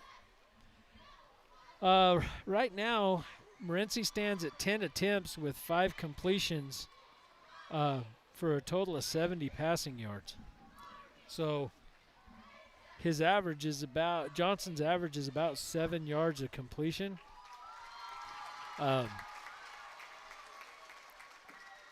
And I know that doesn't he's throwing about 50% right now, where he was down at less than 10% in the first quarter.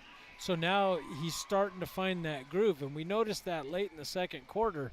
Indeed. He had a couple big completions to Sanchez, and I think if there's any adjustments to be made on the Round Valley defense, it's It's the post and flex safety have got to remain in coverage and not be so quick to try to get in on the tackle. They've got to stay deep and make sure they don't get burnt.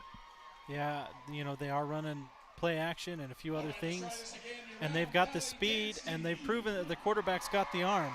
Yeah. So if he's got the time, he can make those nice deep throws. Yeah, if anything, I would say that Johnson's arm has actually outpaced his receivers. Yes. Typically, he's been overthrowing them, even, 30, 35-plus yard passes. Yeah, and that's – you get that under control, and he's going to be dangerous. I look for Johnson to put up some big numbers in his conference this year. I look for Morenci to be a contender in the 2A. I really do. Indeed. At least in their conference. I don't know how they're going to stack up against everybody else in the 2A division, but in their conference they should do very well. So looks like we've got a score update from chat on Facebook. St. John's 41, Globe 0 at halftime. 41-0 St. John's. Yep. Over Globe. Wow. Yeah. That's huge. Dance team doing a good job out there. Last year we had names, and they didn't give us any this year, so I apologize for that. Maybe by next home game we'll have that straightened out for cheerleaders and the dance team. Let me see if I can pull some scores up from around the region here. That would be awesome. See if anything's posted. In the 3A, we've got Dysart over Window Rock 57-0. And so far, that's the only thing posted. So nothing being posted on AZ Preps just yet. Dysart Demons over Window Rock 57-0. Someone's having a bad night. Let's go to the 2A and see if there's anything posted around here. No, nothing yet. So we'll get those at the end of the game. See if we can update that at the end of our game. So we got about 8 minutes, 20 seconds left in the half. We'll see if Wes can get the jukebox going for the Dome crowd. See if we can pull him over here. Get him talking to us for a second. We could only hope. It's been an exciting half of football. You know, it really has. First home game, I feel like I've been putting out some fires and stressed out, but you've been doing great, Dan. I appreciate it. Hey, I appreciate you helping me out with the sponsors. I ain't going to lie. That, for some reason, that just seems to be that's what I got to work on. Well, in all fairness, you are one of the sponsors, so.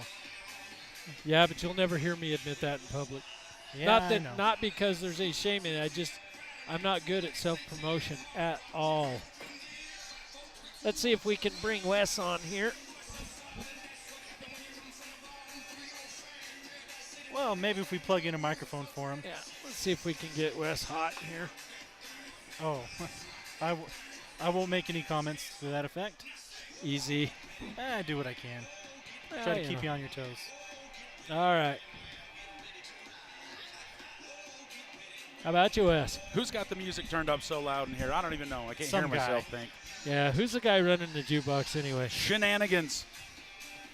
Yes. In full honesty, I was actually walking this way to go find the restroom, but then there was like this headset that was just put there. So yeah.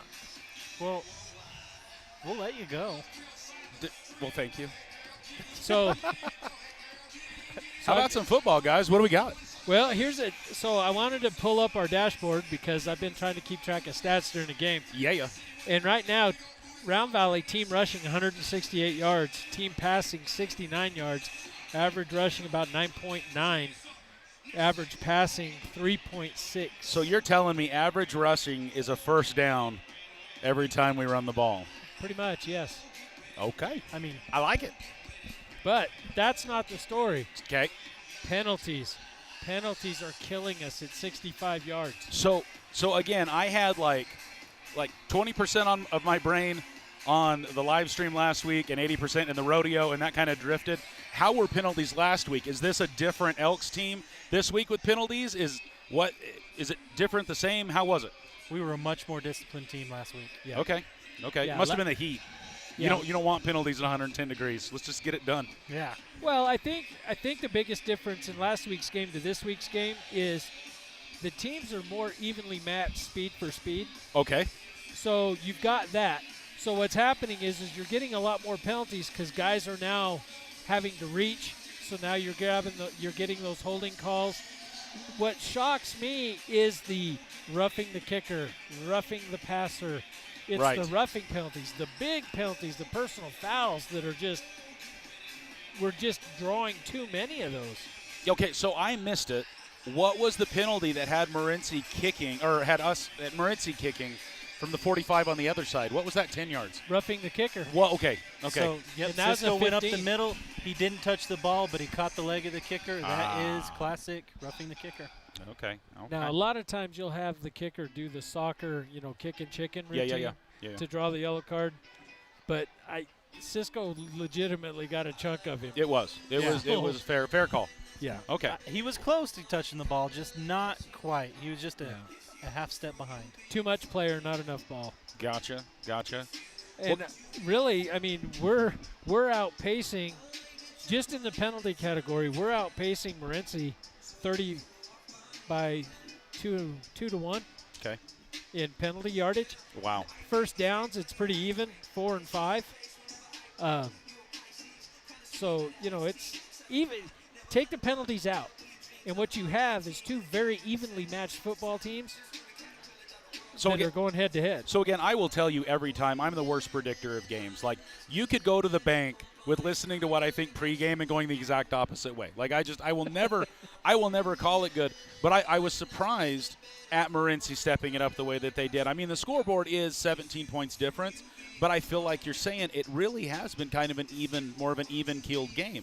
It really has. But, I mean, if I've said number 82 for Morenci once, I've said it about 9 bajillion times. Oh, no, that Johnson, kid is everywhere. Yeah, Johnson DeSanchez, that is that. Well, he's kicking. He's on defense. He's on offense. The kid's all over, and he's a sophomore. So good for him. Morenci's got a couple years of a really good player that I've enjoyed watching play today. Well, they definitely have a guy in number 82. Yeah. Casillas as well. Yep. The three names all night have been Casillas, Johnson, and Sanchez. Yeah. They've posted up big numbers. And number 2, Sains, I've said a lot as well. Yep. Derek. Playing great on the defensive side of the ball. So again, Morenci with a really solid game so far. That score doesn't necessarily show it, but like you said, I really feel it's a pretty even-keeled game that we've got going on here in the Dome tonight. Yeah, and if you look at Round Valley side of the ball, you've got Seth posting. What was it? Seth posting Seth numbers. Yeah, Seth had he's got 142 yards rushing right now. How many? I'm sorry. That's a lot. You're going to run out of cells here. 142 so far on 13 carries. So, again, 10 yards a carry. And I heard you guys saying, at least at halftime, I think I heard Steven say that Seth was doing 10 yards a carry last week again against Phoenix Christian also, right? Yes, him and Riker both had they averaged 10 yards a carry last week. So one thing that I don't want to forget really quick, because it is the LeSueur Advanced Automotive halftime, and I'm sure you guys have been giving Aaron love. He's where I take my stuff. People tell me, because I'm a computer guy, they're like, I don't know how they work, and you're a magician. And I'm like, no, I'm the same way with cars. I'm the guy that goes in and it's making that noise. Can you fix this, right? And so that's what I do with Aaron. But something cool that Aaron does is he gave me some oil changes, and we give those out to educators throughout the season in the game. And so I reach out to the staff, and then we announce a free oil change from LeSueur Advanced Automotive that goes to one of our educators. And so big thanks to Aaron for his support of our live streams. We each and every one of our people, we wouldn't be able to do what we do without them. And so huge thanks to our sponsors. I haven't been on the last one. I'm working this one farther down the table, but just want to make sure that our sponsors know that we love them and we really appreciate everything they do for us. Oh, no. The sponsors are huge in this. And as a sponsor, I got to tell you, it's great to be able to keep something like this rolling. We appreciate it. Dan, for those that don't know, Dan was one of the very first supporters of Let's Go Elks when we very, very first started it, when it was a laptop and a single camcorder and a hope and a prayer, and we were trying to figure it out. We made the mistake of giving Dan a microphone during a halftime to help us talk about what was going on. And it was a quarterfinal game, I think. Yeah, down in Santa Cruz. And he never left. He asked if he could stay, and he just kept talking. And so we gained Dan the Truth Man, which I'm not sad about at all, to be completely honest. So how ironic is it that when I'm out in public, I very rarely talk, and then as soon as I get this headset on, I can't shut up. Isn't it funny? It is. Isn't it funny? I'm an introvert in public. I don't really. Well, so yesterday I was doing we were working a workshop to see if we want to take it to more people inside of a company, and it was one I'd never done before, but this one had your natural style, your everyday style, and then the style that you act under pressure. And it's interesting to see that there are people that are introverts normally that just sit behind their computer, do their thing, but given the opportunity, they adapt, and here they are, talky extrovert, all up in the business. And so, Dan, it's not uncommon to see people that have a diverse, difference there. Well, I got to tell you, I love the opportunity. I appreciate you guys so much for letting me do this with you. And just what I'm learning in the behind the scenes. I've learned a lot in the last year and a half. Well, as you guys can see, there's lots of chords. It's a process. It really is. And then you have to put up with me and Ethan as well, and the camera crew and everything else. So it's got a deal. Predictions in the second half, guys, as I get ready to step away. I am concerned with as much momentum as Morenci had just now, going getting into the halftime. ball back and the score only being 17 points difference. This is still very much a ball game. It's a 3-touchdown ball game. I'm going to say football is a game of adjustments, even though Round Valley's going up with a substantial lead, 2-touchdown lead, 3 scores, if you will. And 7 years ago? It doesn't feel like the win right now. So they're going in, and they're probably going to make adjustments as if they were down 2 touchdowns. Okay. I look for Coach Baca to get those guys in the team room, settle them down, make the adjustments. I look for an explosive second half out of Round Valley that's going to take the wind out of Morenci early. So we talked about players of the game on Morenci's side. Who's your top 3 in Round Valley side? Marbles had a good game. Seth, Rowdy, Javon Ortiz I've seen make some big plays. Anybody else that I'm missing that you've really seen getting it done? Keanu on defense. Yeah, Clark, Keanu early in the game. So much pressure. Clark and Ziegler, Brody's had a couple, you're right. And Trayson have done really well at that defensive end position, isolating and putting pressure on Johnson. Johnson would be posting huge numbers right now if it wasn't for the pass rush. Yeah. I mean, he would be posting some big numbers, passing yardage. But he's not because of that pass rush coming from the defensive ends. Well, I'm sure you guys are killing it. Have a great second half as we go into the Sierra Propane third quarter, if I'm not mistaken. Hopefully I didn't totally mess that up on you, Dan. No, you did not. Huge thanks to local sponsor here, Sierra Propane, as we get things going here in the third quarter. This is Let's Go Elks. Hey, thanks, Wes. Have fun. All right, so here we go with the third quarter. Round Valley's going to be kicking to Morenci. Just like Ethan said, this is kind of a precarious position for Round Valley because Morenci was starting to show some real momentum going in at the end of the third quarter, and now we're giving them the ball back. Yeah, they were starting to get a lot of things lined up, a lot of things going their way, and now they're getting the ball right back. Yeah, I'm see not if they're real, able to capitalize on that, but I'm with you. I'm not real comfortable with that.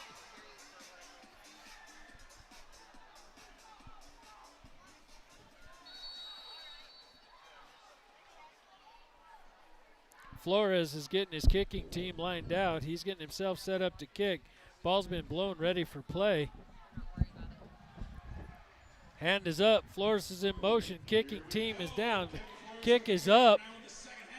Oh, and it hits the goal line and goes to the back of the end zone all the way to the dome wall. So that will spot the ball at Morenci's 20-yard line. I think we've mentioned this before, but Mr. Flores got a leg. He does. I believe he does play soccer as well, Yes. which makes sense. Well, that's been the norm here for the last, 5, 6 years? I like seeing it. I do too. This is I like seeing those deep kicks. A good kicking game is essential. It's just another tool in the box that you can use to your advantage. Indeed. All right, so we got Johnson under center.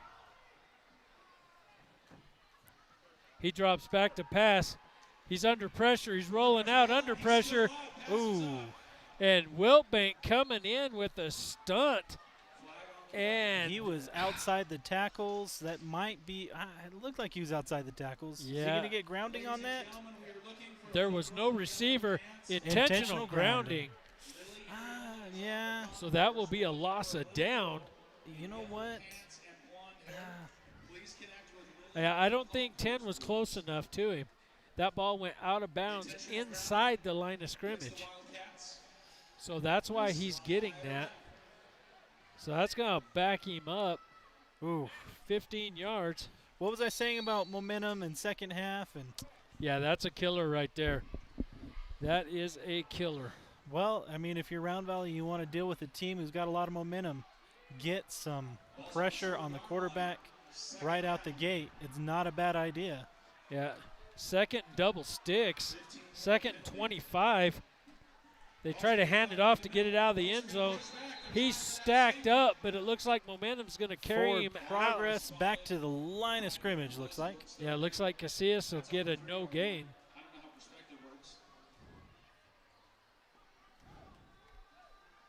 Your Sierra Propane third quarter with 11:25 left. Round Valley's up 24-7 over Morenci. Morenci's on their own 3-yard line. Johnson's got to be careful when he drops back to pass because, well, you'd almost wonder if it wouldn't be better to take the 2 points rather than risk a fumble and losing the ball in the end zone, giving up the touchdown. Yeah, punting out of the back of your own end zone is not fun. There's a pitch to Casillas. He's brought down at the goal line. Oh, that is going to be close. They're going to spot him at about the 1 foot. So that's a loss of 2. Like the 3-inch line, my friend. Yeah, that is a terrible place to punt from. Wow, that hurts. I mean, you'd be better off of, instead of trying to kick it, just yeah, I'm thinking you give up the 2 points and you just get it out of there. Yep. But looks like, oh, and it's blocked. It's blocked and it's jumped on. Round Valley's fighting for it. Round Valley gets it. Touchdown, Round Valley. Who was it that blocked it? It looked like Strickland with the block and Arona with the recovery. It was the outside. Yeah, Arona. Looked like Arona. So that was Arona. Wow. Huge. Huge.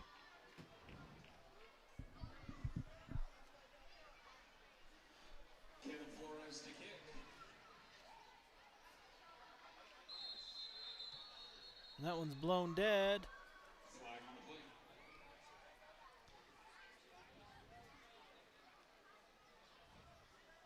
Are we going to have encroachment again? Yep. Well,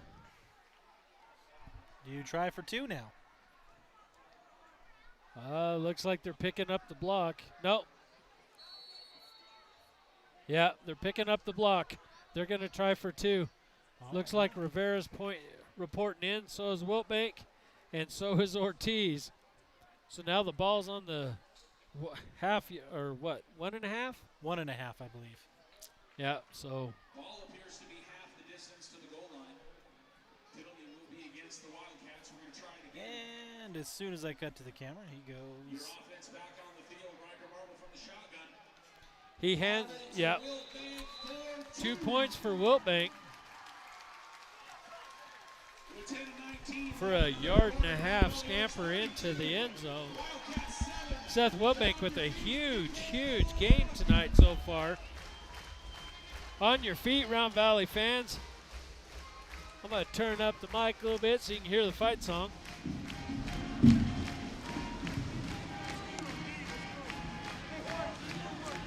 That is the Round Valley fight song. I'm not sure who stole from who, Notre Dame, or I don't know if we got it from Notre Dame or Notre Dame got it from us, but that is your Round Valley fight song. So now Flores is going to come out and kick from the far side hash on the Round Valley 40-yard line. Black and yellow. Black and yellow.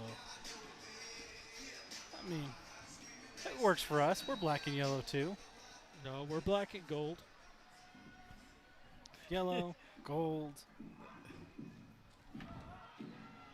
Yeah, well, let's not start that debate. Tastes great, less filling. Kick is up, and it's in the end zone. About 3 yards deep. Yeah, Flores is not going to give these guys a chance to return one. After that 80-yard scamper by Casillas in the first half, he's just sending it deep. He's not going to give them a chance to bring one out of the end zone. Nope. That's just not going to happen.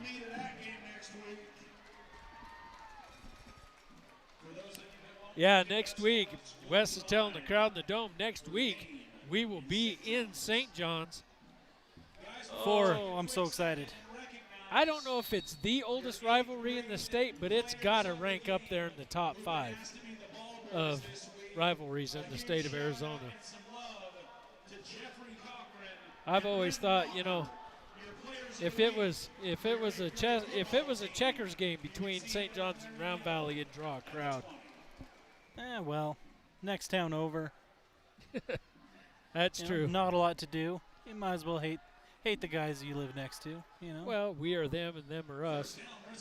Johnson's rolling out to pass.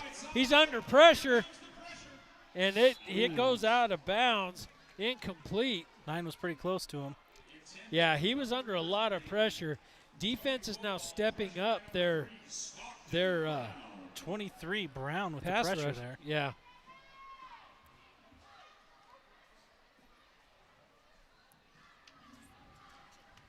It's going to see how much more effective that Round Valley pass rush could be, because as Morenci's offensive line starts to get tired, that's just going to make our pass rush that much more effective, which means Johnson's going to have to get rid of that ball much faster. Indeed. Another score update at halftime. Sholo 35, Odyssey 0. Johnson under center. He fakes the handoff. He pitches to for a lot of running for a 2-yard loss. Yeah, tripped. Sains just could not get any forward progress going. He was trying to get to the sideline, and the Round Valley defender just pushing him all the way out. Our sideline cameraman was so excited for that play. It was coming right at him. He had a great shot, and he got very excited. Good for him. Yep. Talked to him at halftime. He's having a blast. Big thanks to Rustin McBride running our sideline camera tonight.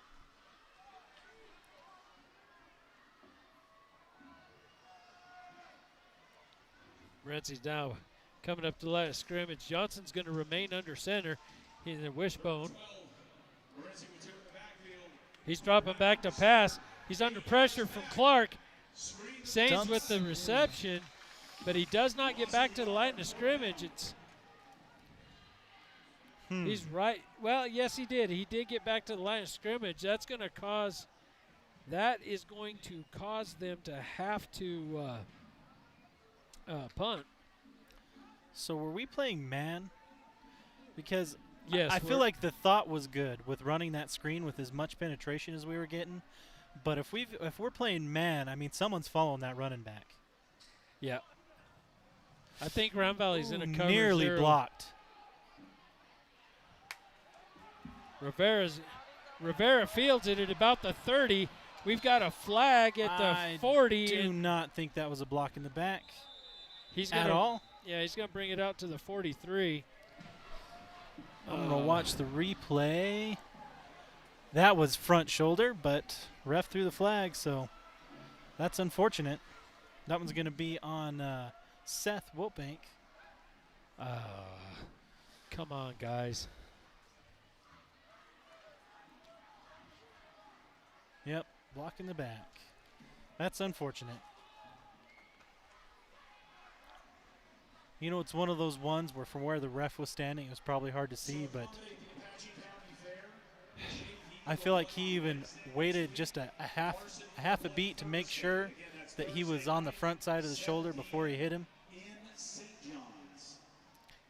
Rowdy fielded that at what, about the 25?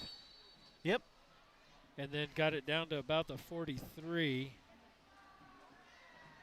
And then that ends up coming back.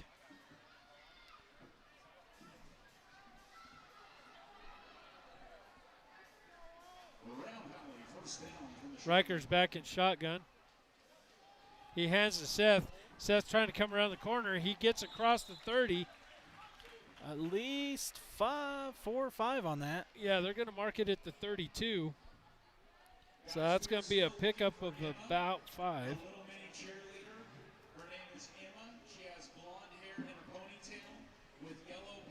Round Valley's now at their own 32-yard line with 8:50 left in the Sierra Propane third quarter. Round Valley up 32-7. Yeah, that first series by Morenci was pretty much a momentum killer, I'm afraid.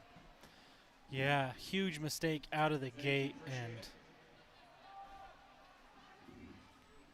Marble's back in shotgun. He's got trips out to the far side. He drops back to pass. He's under pressure. He tucks it and run. He gets across the 36. that is really close. He rolls out. Maybe a yard short. Yeah, he's going to be just behind the 37, so it's going to be third. Nah, they spotted at the 36, so he's a yard short.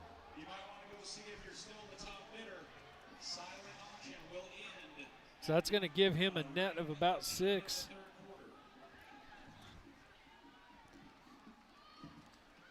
I'd like to take this break in the action to give a shout out to my family watching from Colorado, the Mendars. Don't think I didn't notice you. Hi to the Mendar family. Riker gets a snap. He gives it to Gage Baker.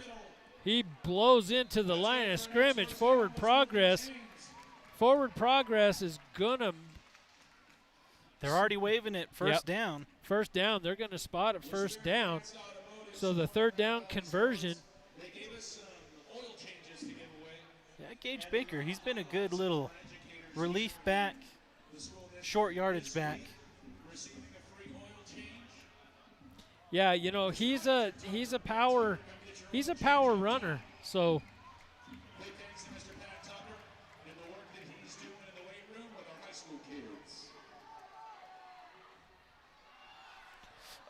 batted down.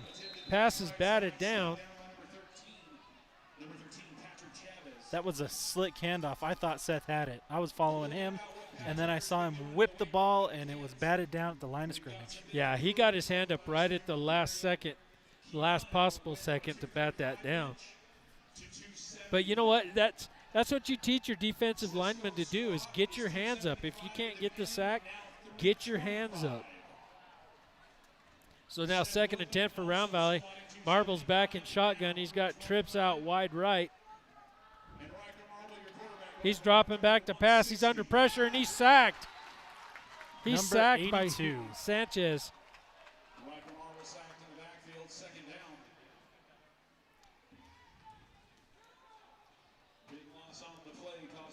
You don't realize just how small Riker is until he gets sacked by a big lineman. Yeah, that's going to be a net loss of 11 yards on that play. Talking to his dad last week. They're trying to put some weight on him. Not having a lot of luck.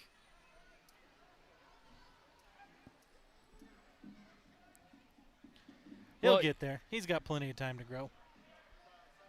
Yeah, I look for a lot of – that boy's got a bright future ahead of him. Indeed he does. But I tell you what, this Morenci defense is not letting up one bit.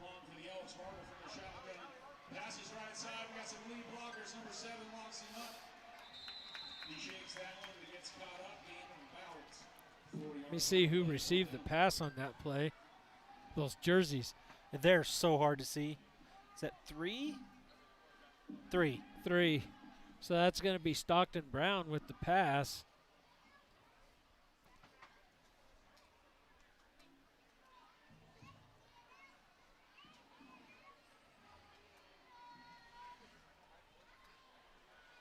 Marble's back. Oh, no, we're punting. Yep, that was 3rd down. Oh, that was Marble with the punt. It's fielded at the 33 by Sains. Sains is trying to find a seam on the outside. Oh, and he's brought down by the shoulder pads at the Round Valley 48-yard line. So fielded at the 35 and taken to the 48. Nice run by Mr. Sains.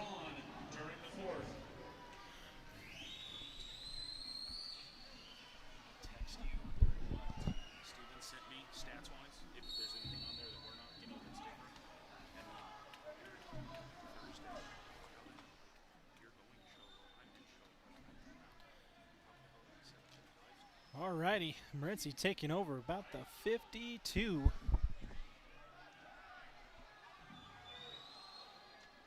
First and 10 for the Wildcats.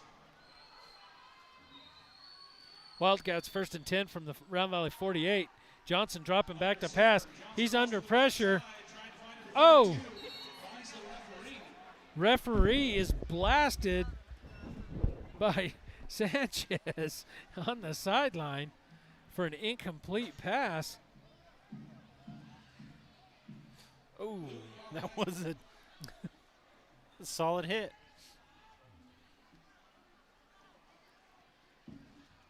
Oh, poor line judge. Second and 10. Yeah, you know, you got to keep your head on a swivel, especially against a passing team. You know, when you're an official, they could be coming from any direction. Johnson under center.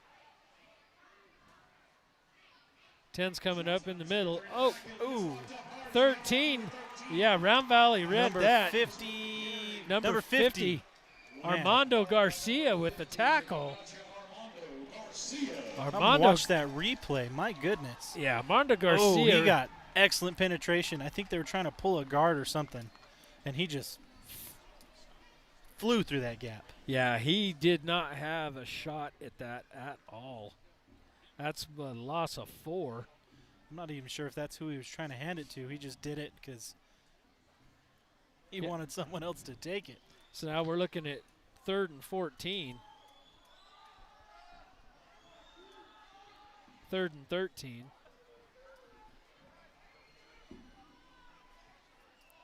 Johnson under center. Round Valley with a shift. He hands off to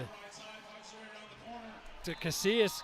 Casillas takes it back to the original line of scrimmage for a gain of 4. Got a handful of jersey to slow him down, and then a nice bit of help to finish the tackle.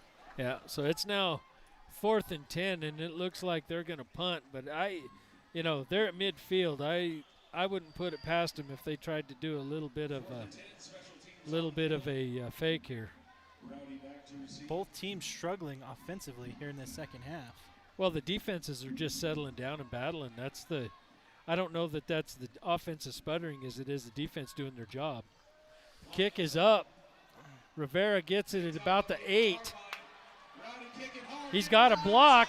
There's another block in the back. That one's going to come back. Rowdy gets it across the 35-yard line to Morenci, but there's a block in the back all the way back at the 16-yard line. So that one is coming back. I was watching the replay. I didn't see it, but maybe. Yeah, that was Stockton Brown, the offender, blocking the back at the 16. So they're going to go from the 16 and then march it back, I'm sure.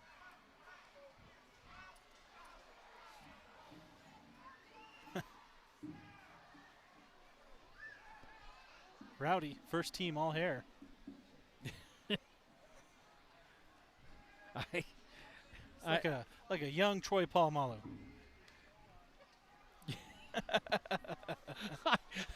Yeah, I've been trying to think of that. For the last 2 weeks, I've been trying to think of that. Mr. Palamalu. Palamalu. There you go. Yeah. Block. So now the Elks are starting from their own 8-yard line. There's the snap. It's a keeper. Riker's he's under pressure. They're going to bring him down to 5. Loss of about 3. 1. Is it 1 or about 3? Looks like 1 from here. 3. 2. Can we meet in the middle? At Sure, 2? let's meet in the middle at 2. Okay. That's good. We can call it 2. I like that. Compromise. Yeah, compromise is good.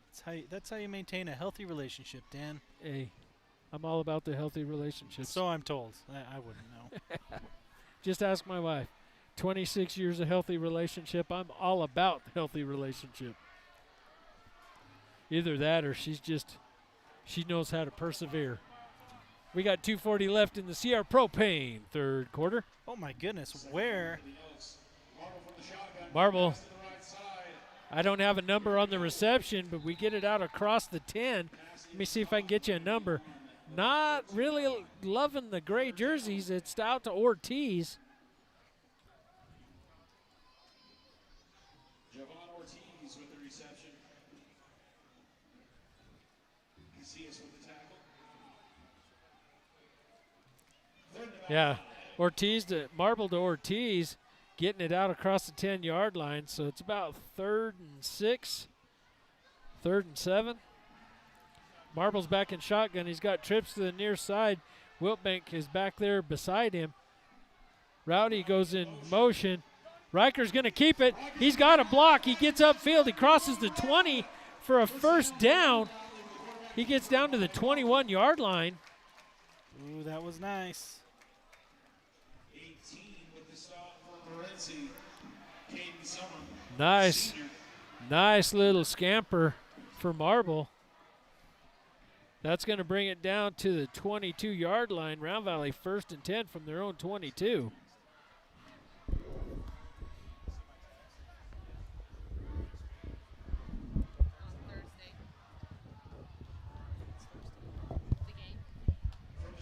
Right, Marble to Wilbank. Wilbank crosses 25. He breaks the tackle. He's at the 35-40, where he is brought down at the 39-yard line. That'll be another first down. Well done. Ooh, breaking that tackle and keeping it moving. Yeah, that was a great run by Wiltbank. All I need to know now is about how many yards that was. Marble from the shotgun once again hands it off to Wilbank. Wilbank's going to get about 2.5 on the play. Marble with another 2-yard gain there. So they're going to spot it at about the 42-yard line. 2nd and about 8. So Round Valley now starting to find their groove offensively. And I don't know that maybe altitude is starting to play a factor for this Morenci team with about 40 seconds left in the third quarter. They're just playing hard. They are playing hard, but, you know, altitude is always a factor for everybody but us. Gage Baker is going to hammer away. He gets back to the line of scrimmage for no gain. I think he gained about 2 yards. Are they going to give him 2? They gave him 2. Wow. Very He friendly. fell forward, yeah. Very friendly spot for Mr. Baker. 14 seconds left. No, it looks about right from the replay. I think he earned him. Yeah, so they're at the 44. 5, 4, 3, 2, 1. They don't get the snap off. Chain crew going to have to go a long ways to reset the chains on this one. Yeah. We're going to go from the 44 to the 44. Long walk for the chain crew. Feel bad for those guys. But I think they'll make it through. at the end of the third quarter, Round Valley up 32-7 over Morenci. And we are now beginning the Molly Butler fourth quarter. Indeed. And hey, folks. I keep forgetting what the score is because I feel like this game is so close and so hard fought. And then I look up and I'm like, oh, yeah, we're ahead by. But it doesn't feel like we're ahead. It doesn't. It doesn't. And I think, you know, I think that's going to be a discussion point for the coaching staff with these players after the game and probably on Monday or Tuesday is, hey, you know, if we have to play with the same intensity we played last week. We can't let up just because of our opponent. We have to remain intense. And or at least if I was coaching, that would be one of the conversations I'd have. Indeed. Shout out some of our sponsors we haven't quite mentioned yet. Into the Woods Photography. Happy to help you with all your photography needs. Round Valley Tiny Village. Had some family come and stay in those. They raved about how cool they were. Check them out, Round Valley Tiny Village, if you're got some company looking for a place to stay.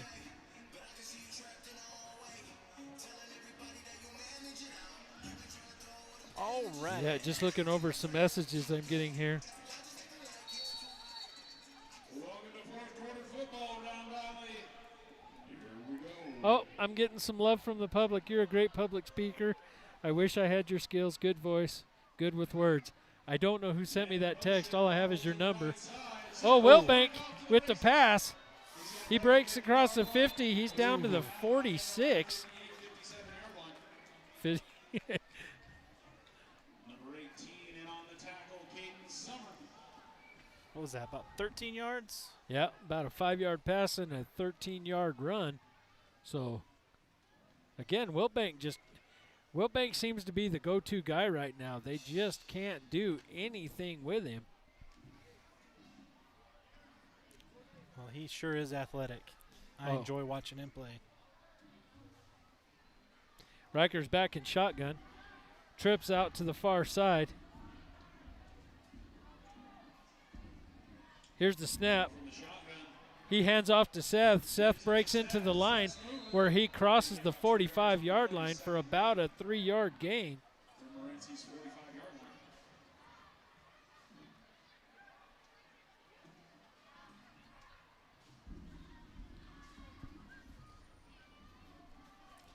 And we're at 10:50 left in the fourth quarter.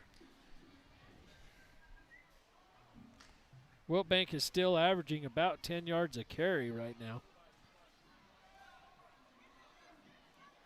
Those are my numbers, based on, those aren't official numbers, but those are what I've calculated so far. Oh, that's blown dead. Let's see what we got.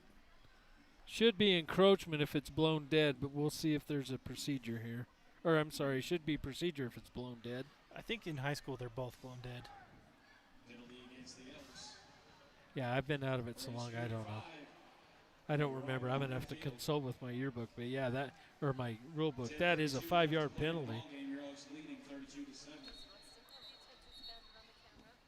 So I'll go ahead and leave the officiating to the crew. How about that? That'd be good. It sounds solid. Second down and 12 for Round Valley after the 5-yard penalty.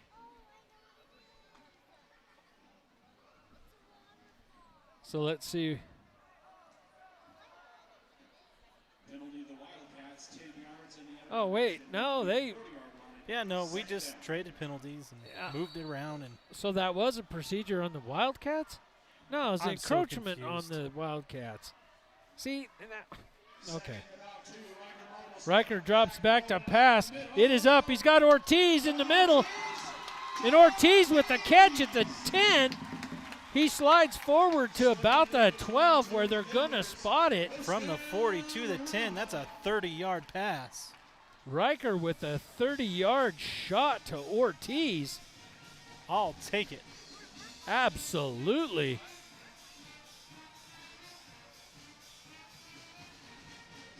Outstanding pass by Marble, finding his target Ortiz in the middle, uncovered.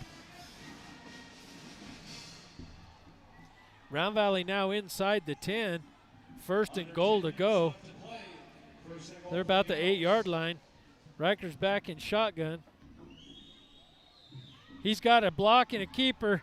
He takes it down. He gets it about to the 5. So that'll be a 3-yard run by Marble on the keeper.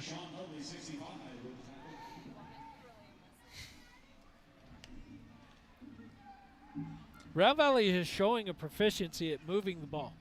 If they can just prevent penalties from getting in the way, because the drives like this are game killers. They eat up a lot of time on the clock, and they basically keep your opponent's defense on the field, and that's huge. Yeah, you know, especially when there's the option to Wiltbank. Wiltbank's got a lot of traffic out there, and he's going to be held up. And we saw a flag come out and then get tucked in the pocket. Should have looked like a horse collar, but I'm so far away I couldn't tell. So I think they're just going to let it go and let the boys play it out.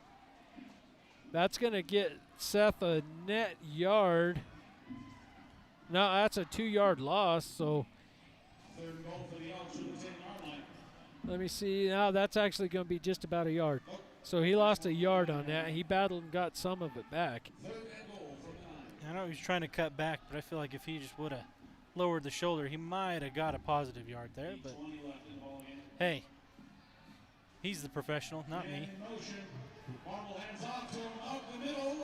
Ooh. Who is that? That was number 5. That was Ortiz, went in motion. He gained about 5. Yeah, Ortiz with about a 5-yard run right there with a handoff to the motion man. That's going to get him inside the 5, 4th down. You almost have to go for it. Field goal would not be nice, but a touchdown would be better. Almost got to do it. Well, I think at this point, you know, you need to get that touchdown to just put a nail in the coffin.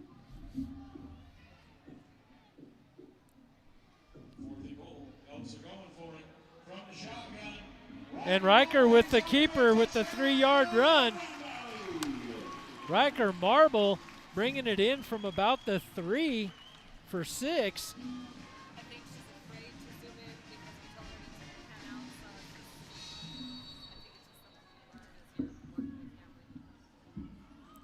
Flores setting up to kick the extra point.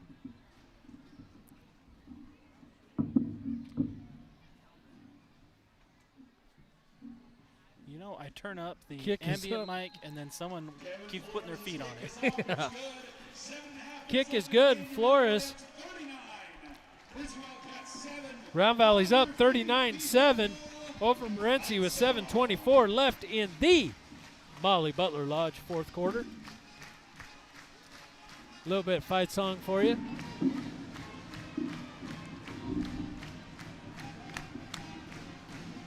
Oh, So- that gets the blood pumping.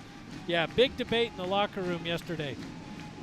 Is the word hey in our fight song? Yes or no? Officially? Officially. I mean, I've only ever sung it with hey. It does not have hay in it. Thank you. Your generation started that nonsense. We've got to stop it. Well, Just it's a good thing we figured out how to do it right. Oh, hey. I can't. It just makes me cringe every time they do it. Yeah, you're just going to come at me like that. You think I'm not going to shoot back? Hey, Come on, Moose. makes me cringe. Makes me cringe. Don't like the word hey in the fight song. It's official. I'm saying it now. You know what? Informal Facebook poll. Hit the comments with whether or not you prefer hay or do not like hay in the Round Valley fight song when it's sung. Flores back to kick. The kick, line drive, it's going to the end zone.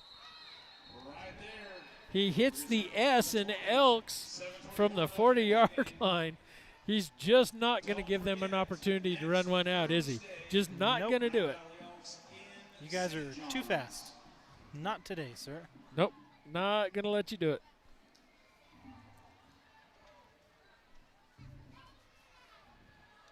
Morenci getting their offense out on the field. Referees are bringing the ball in.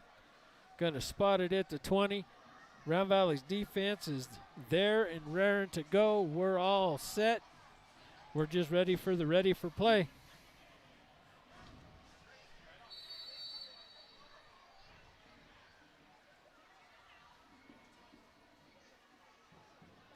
Oh, something new. Johnson's back in shotgun. Morenci Wildcats from the shotgun. A little change of pace. Johnson is in. He's under pressure. He avoids a tackle. The ball is up, and the pass is incomplete. Sanchez just could not get over there to it. 2 defenders in the neighborhood. Sanchez was well covered, but the pressure on Johnson is what caused that pass to go awry. If he'd have had a little more time, I think they'd have connected. Well, Because Sanchez was out there all by himself. He had a kid within a couple yards, but I don't think they would have closed the gap on him. I just don't. if he would have set his feet and just put a little more under it, I think he might good chance of coming down with that. Well, he had Brody Ziegler in his face, and he avoided that tackle. Johnson now under center. One man in the backfield. Defensive ends. Pass, look to the right side, quick pass. Quick pass to Casillas. I think that's Casillas. No, that is not. It's number 8, was it? Number 8, that will be 9. Tony Roybal for about a 5-yard gain.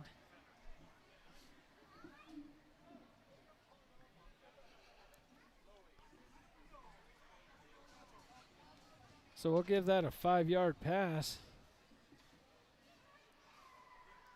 But he was brought down as soon as the ball got there. The ball game, third down for the Wildcats. They need 6 yards. So it's now 3rd and 6 for Morenci. Johnson's under center. Back under center. He hands it off to 13. That is Patrick Chavis. That's going to be a net of, what, maybe 2 yards. Not much. 4th down. Yeah, not much there at all. So Round Valley's defense is bending but not breaking. And they're going to keep them on Morenci's side of the 50-yard line. Maybe we'll have a return without a penalty. Rivera's back deep. He's now showing some respect to Sanchez, who has the ability to launch it, and he does. But it's going to go out of bounds. So we'll see where they mark it on the sideline.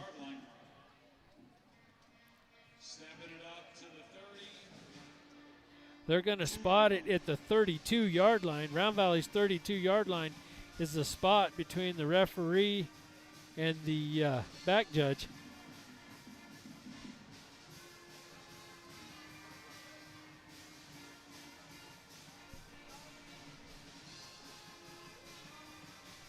Chains are now moving down to get set. Ball's set at the 32-yard line. Round Valley's now getting set for offense.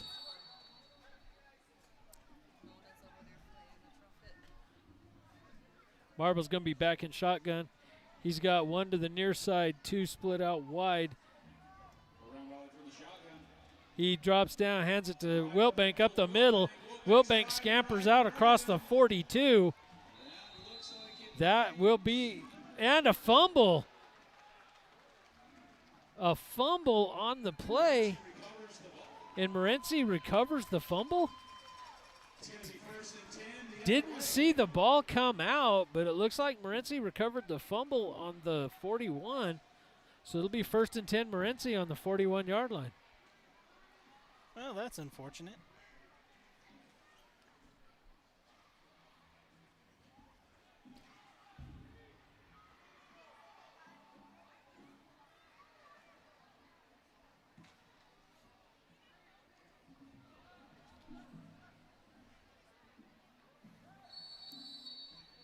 Johnson's now under center. They're in an I formation. He's got 1 split out each way. Oh, he drops the ball and gets buried by the tight end defensive ends. Defensive ends were he barely got to the ball before the defensive ends buried him up on that.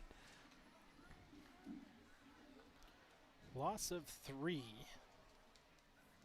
Yeah, that's a net loss of 3 by Johnson, who just had trouble with the, I don't know if he had trouble with the exchange or the snap, or if it just got away from him. Not sure what happened there.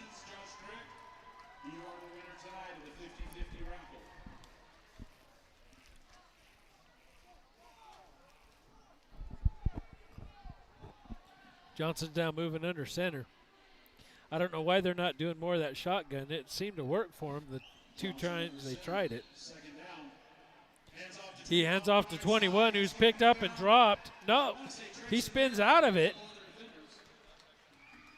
for a net loss of a yard after all of that. Yeah, initial contact was about 5 yards deep. He was able to make up some of that territory back. Yeah, I mean, good for him that he was able to gain some of that back, but, you know, Round Valley should have had him back for at least 5 or 6 more yards. 4:38 left in the fourth quarter. Round Valley 39, Morenci 7. Morenci still putting up a really good fight right now. Johnson's under center. There's the pitch to Sains. He rolls out. He gets the pass off, and it's intercepted. It's intercepted at the 10, and he's brought down at the 12. That is Trayson Merrill with the interception. No, I'm sorry. 44. That is Nico Pena. Nico Pena with the interception. Nico Pena with the interception. Nice. Round Valley's now at the 12-yard line. Or the 17, I'm sorry. I got to read the markers right. It's 17-yard line. Nico Pena with a big interception. Morenci was threatening on that play, and Nico just took it away from him. This could be the game right here, because if Round Valley maintains first down, they control the clock like they have been, they should end this game on this offensive series. Riker's back in shotgun. It's a keeper. He cuts on Cisco's block. He's fighting for the sideline. He gets there. He crosses the 40, the 50, the 40, 35. He goes out of bounds about the 30-yard line. And that's a flag. Flag afterwards. So is that a hit out of bounds, or is that Probably going to be a hit out of bounds. taunting, because it's right into our players? That's a 55-yard scamper by Marble. Where's the white hat? Oh, there he is. He's way back there. Did he already signal? I didn't see a signal. I didn't. I didn't see a flag. What? They're pointing at Morenci. It was down here. Now they're pointing at If Round it- Valley. So typically when it's on the, if it was on the Round Valley sideline, that's probably going to be a hit out of bounds. It's going to be in, if you take the result of the play and decline the penalty, yep. Personal foul against Morenci, yeah. Yep. So that's a hit out of bounds. Which is an unnecessary roughness, I believe. Oh, and a side. personal foul on the sideline for Morenci. So that's going to back him up even further. So that's going to take him inside the 10 down to the 8-yard line. My goodness. Things just went from bad to worse for Morenci. Wow. That is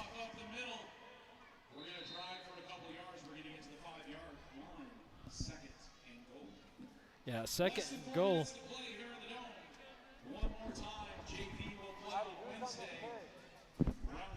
Conferring with somebody, the spotter here on the carry, and he's not paying attention to me. Who was on that carry? Was that Baker? I think it was Gage. For a 2-yard carry. Now we've got 21 in the backfield. That's going to be Gannon Earhart with the carry. Yeah, he drives for a couple more.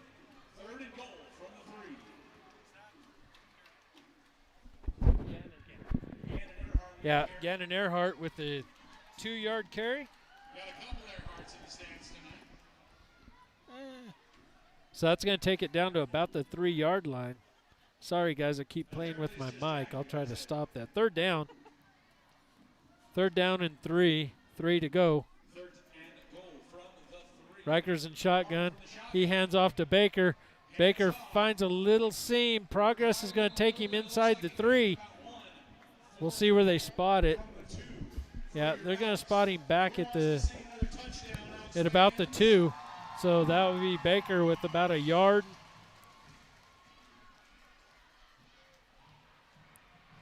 Gage Baker running hard, taking a pile with him. But it's hard to move when you're pushing against 21 guys.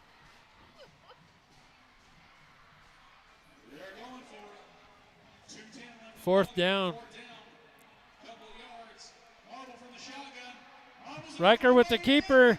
Did he cross? Yes, he did. Close. He did. He crossed. 3-yard keeper for Marble as he crosses. He crosses the plane. What was that? No? So that's a 3-yard carry. Seeing some signals I don't recognize down there, but we got Flores back to kick. Push the right buttons, Ethan. Okay, sorry about that. Kick is up. Yeah, I'm not sure what the one whirly bird signal in the air was. 2:02 left in the ballgame. Yeah, Round Valley Elks 46. Oh, I know what that was. That's the signal for running clock.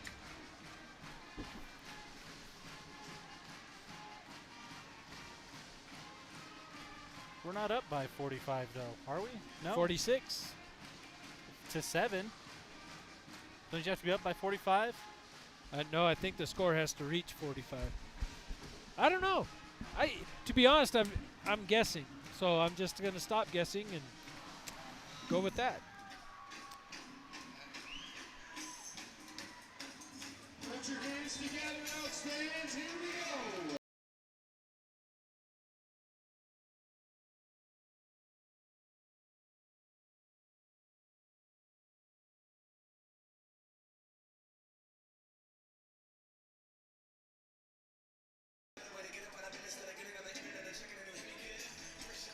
Two minutes, 2 seconds left in this Molly Butler Lodge fourth quarter. Yeah, Round Valley's getting set to kick from their own 40-yard line. Round Valley defending the north goal.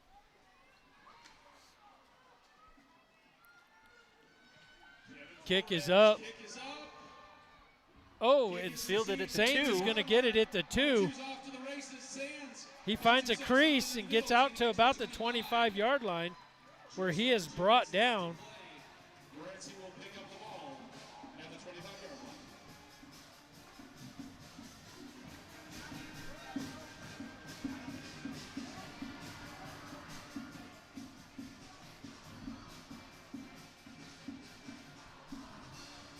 So for any of you at home couldn't make it to this game, it has been announced that Round Valley will be traveling to St. John's, not on Friday night, but on Thursday night, 7 o'clock.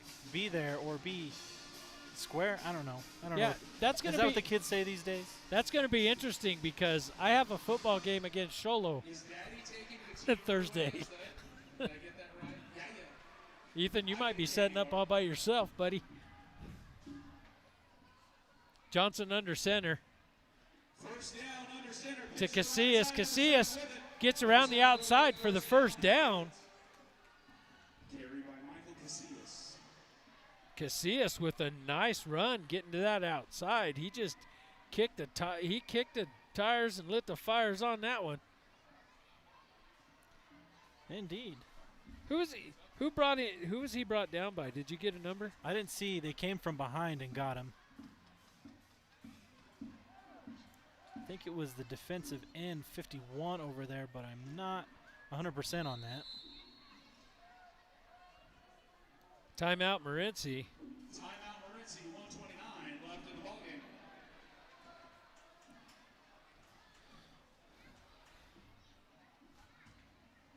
ballgame. $1:29 left. We went from the third quarter, which seemed to take forever, and now I can't believe fourth quarter's almost over. Me either. I'm like, what happened? Yeah, crazy. Well, so far, another successful outing for Coach Baca.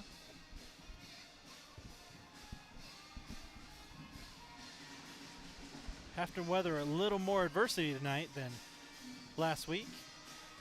Well, is it pretty safe to say that Morenci's given us more of a test than Phoenix Christian did? Yes. Because I've seen our the defense game has felt more physical, closer. Yeah, Johnson's under center. He's got one. Oh, everybody moved but the center. Forgot the snap count. Yeah. Which right after a timeout, I bet Coach is furious. Yeah.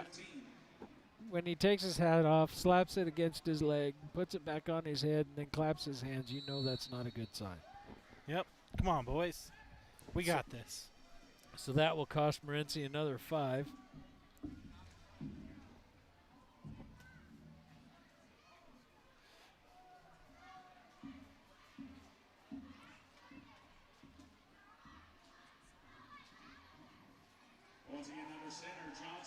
Johnson's looking for the pass, and he gets it out to about the original line of scrimmage, maybe a gain of 1.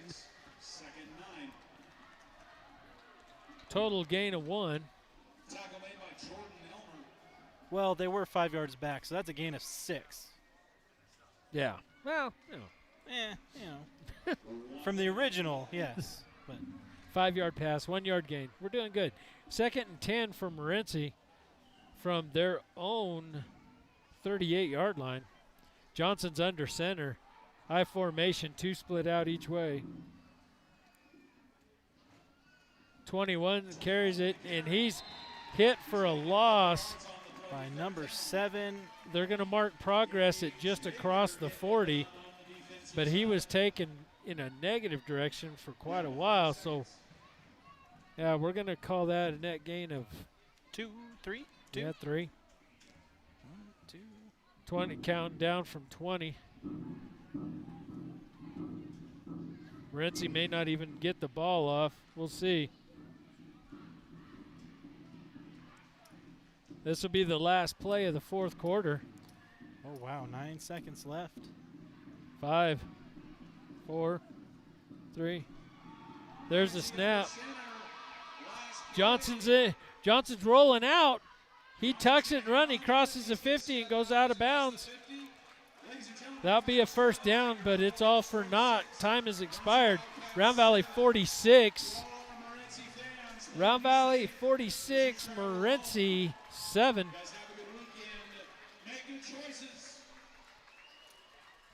And that will do it. That will do it for tonight's football game. Post game is brought to you by Sarah Hightower, eXp Realty.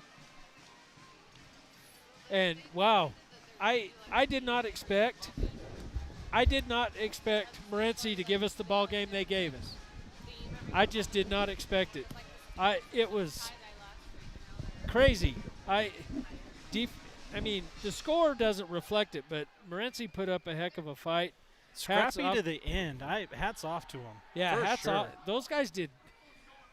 This was a defensive game. I know the numbers aren't going to bear it out, but you've got rough stats. Just rough stats right now, just from what I was able to score. Round Valley offensive team rushing, 301 yards. Team passing, 90 yards. Average rushing, 7.9. Average passing, 4.3. Opponents' total rushing yards, 40.7. Now, again, the story of this game is in the penalties. Round Valley was 75 total yards in penalties. Morenci was 65 yards in penalties. You got Round Valley with 7 first downs, Morenci with 5 first downs, Round Valley with 4 third down conversions. So, you look at those numbers and take the score away, and you would say this was a pretty evenly matched football game. Indeed. But it doesn't feel like it. It just doesn't feel like it at all. I'm just coming away from this not with a sense of victory, but with a sense of just It's one of those shake your head moments. Am I right? Like Yeah. that's the whole second half. It was like the scrunchy face, shake your head at what happened. I mean, Round Valley with a couple really good plays. That interception was super fun to see. Some good stuff. Just on the whole, though. I mean, interesting. the ball in the end zone, recovering it for the touchdown. Defensive start off the touchdown. half, Yep. Yeah, So you were worried about momentum. You were worried about Morenci coming out and having the momentum train going and stuff.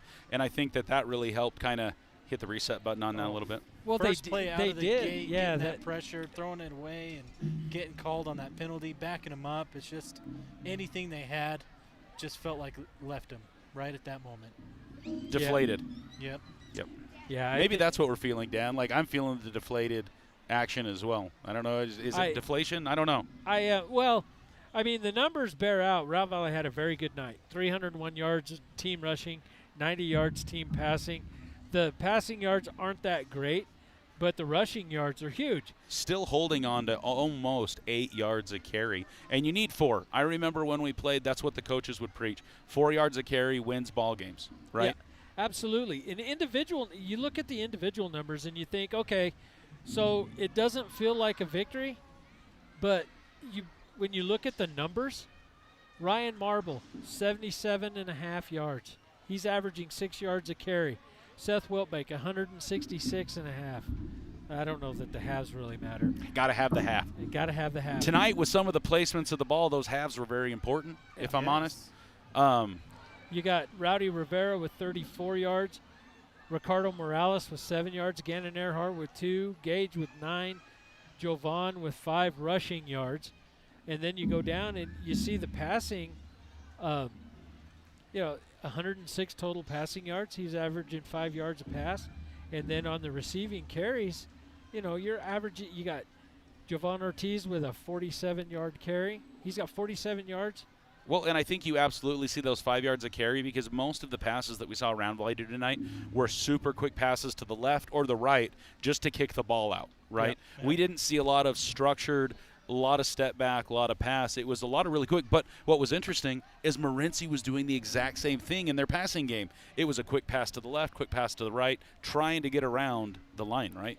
Well, to me, it looked like we were playing ourselves. Morenci came out really did. with a game style that was very similar to Round Valley's.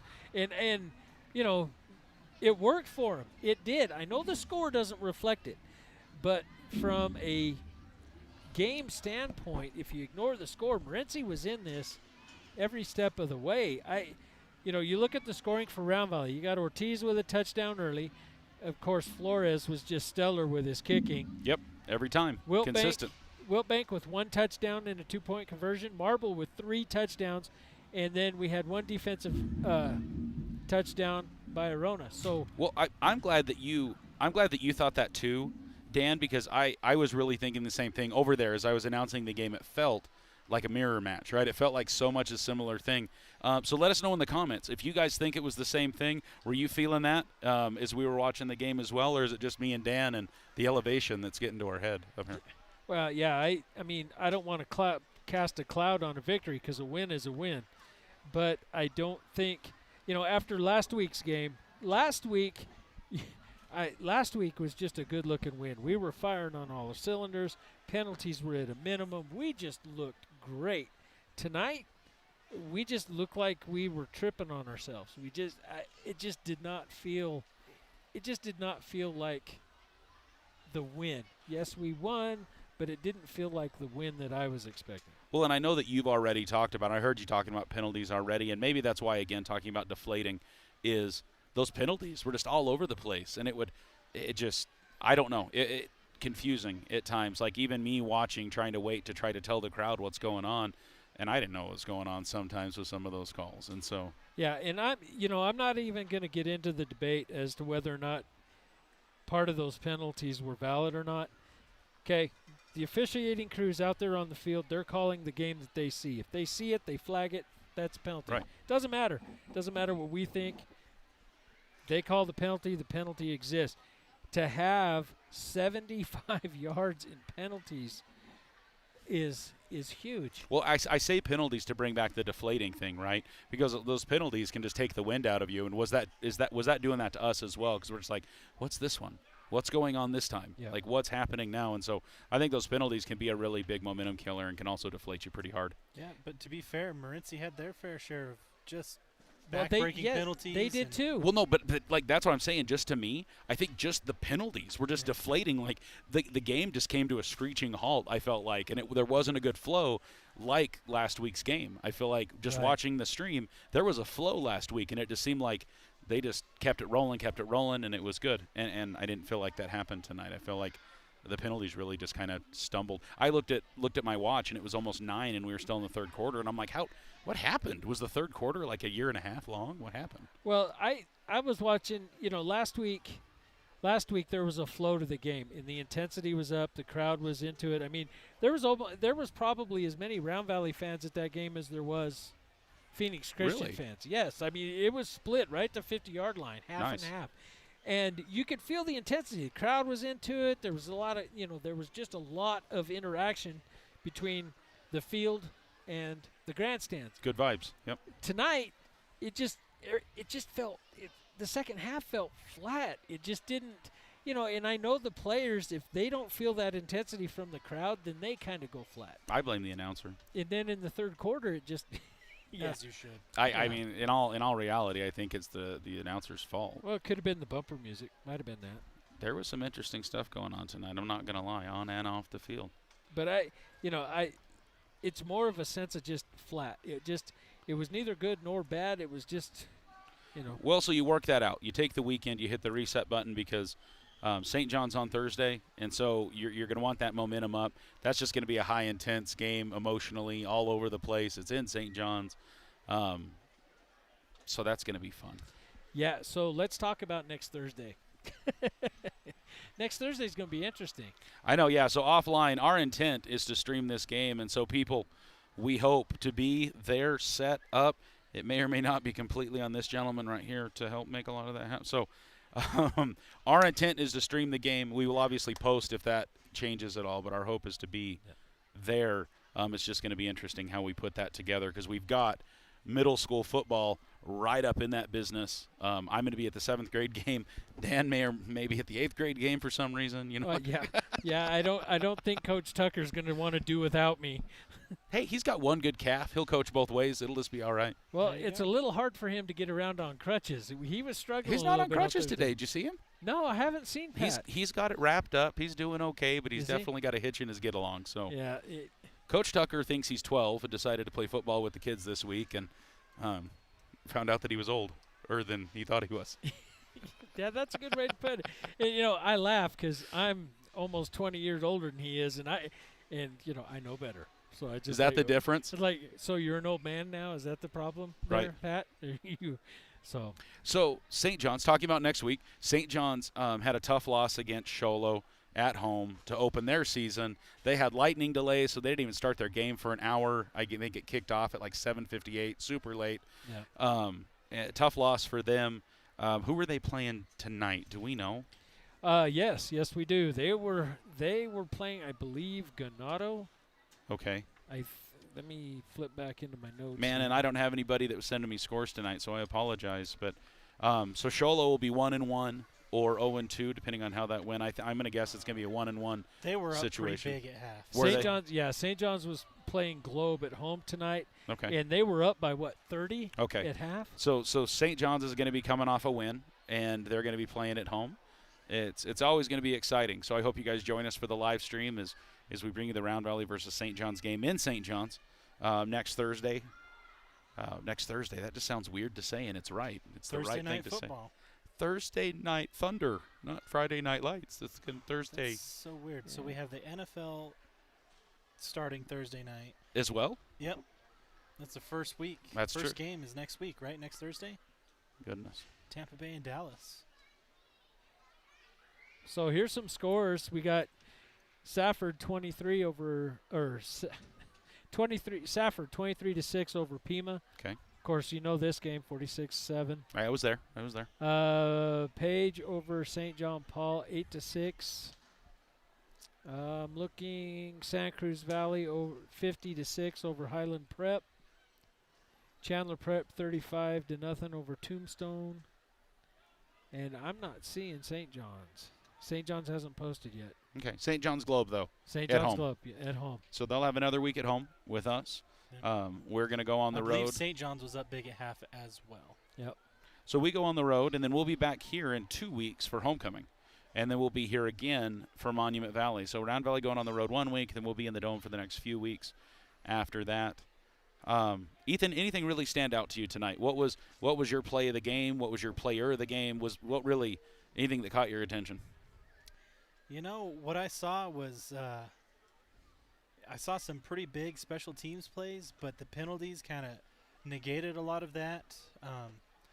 You know, I felt one of the block in the backs was unfortunate. I think it's just where the ref was standing kind of looked like a block in the back. You know, and so that one was unfortunate. The other one I didn't catch, so go back and watch the instant replay on the stream, right? Yeah. You try, but you know, we do the best we can. But you know, that's last week. It was such a big momentum keeper and builder for us with special teams, and this week we had that opportunity to enjoy that again, and the penalties just kind of took that away. So looking forward to you know, continuing special team success from the Elks. You know, we got good returns, good kicks. You know, those are huge. Yeah, good to see Kevin Flores with consistency. He found the end zone almost every kick, found the field goal, found the goal posts every kick. And so good to see that, because when you have that, especially under pressure, somebody that's able to deliver like that, it just helps take the ease off of the little things, right? It doesn't become a 6-7 ball game. It doesn't become these goofy numbered scored games to where anything goes. And then he had a 40-yard field goal tonight as well. Kicked it from the 30, right in a nice kick from the left hash. So good night for Kevin. Dan, how about you? Player of the game, play of the game, anything that really stood out to you? You know, Seth, you know, he fought and put up some big yards. And play of the game, I really don't have one single play because he just executed well. So and you know he's bringing that consistency. But what he's going to find is that's going to get harder and harder to do as the season goes on. On the Morenci side of the ball, you know, I got to give the tip of the hat to the player of the game from Morenci is probably Mr. Sanchez, although Mr. Sainz, you know, I cannot forget his 80-yard kick return for a touchdown that was called back. Well, I thought it was 95. He picked that up on the 5-yard line. Was it the 5? I had it at the 10. But, okay, either way. He went coast to coast is what I was saying, more or less. And unfortunately, a flag 10 yards into it, you know. I mean, it's hard to take anything like that away. It was a great run. He did really well. Just unfortunately for them was called back for Morenci. Yeah, again, as far as Round Valley goes, again, you know, as far as player of the game, on the defensive side of the ball, you know, pick a defensive end. Defensive ends were in Johnson's face. Yeah, was huge in the first half. Keanu had good plays. You know, I said Trayson Merrill's name a lot. Yep. He did some good work as well. You know, Seth was coming up big on defense too. Yep. He had a couple really good stops in there. You know, that was really Tristan Sanchez's thing on Morenci. It was offense, it was defense, it was special teams, it was he was their punter too. And so I completely agree with you, Dan. I think that player of the game for Morenci would be number 82. He was really fun to watch because I never knew where he was going to be at. He was just all over the place, and then he was in the end zone. Scoring the one touchdown. Their only sack. Their only sack, their only touchdown. Yeah. Yep. And you think of the young man's a sophomore.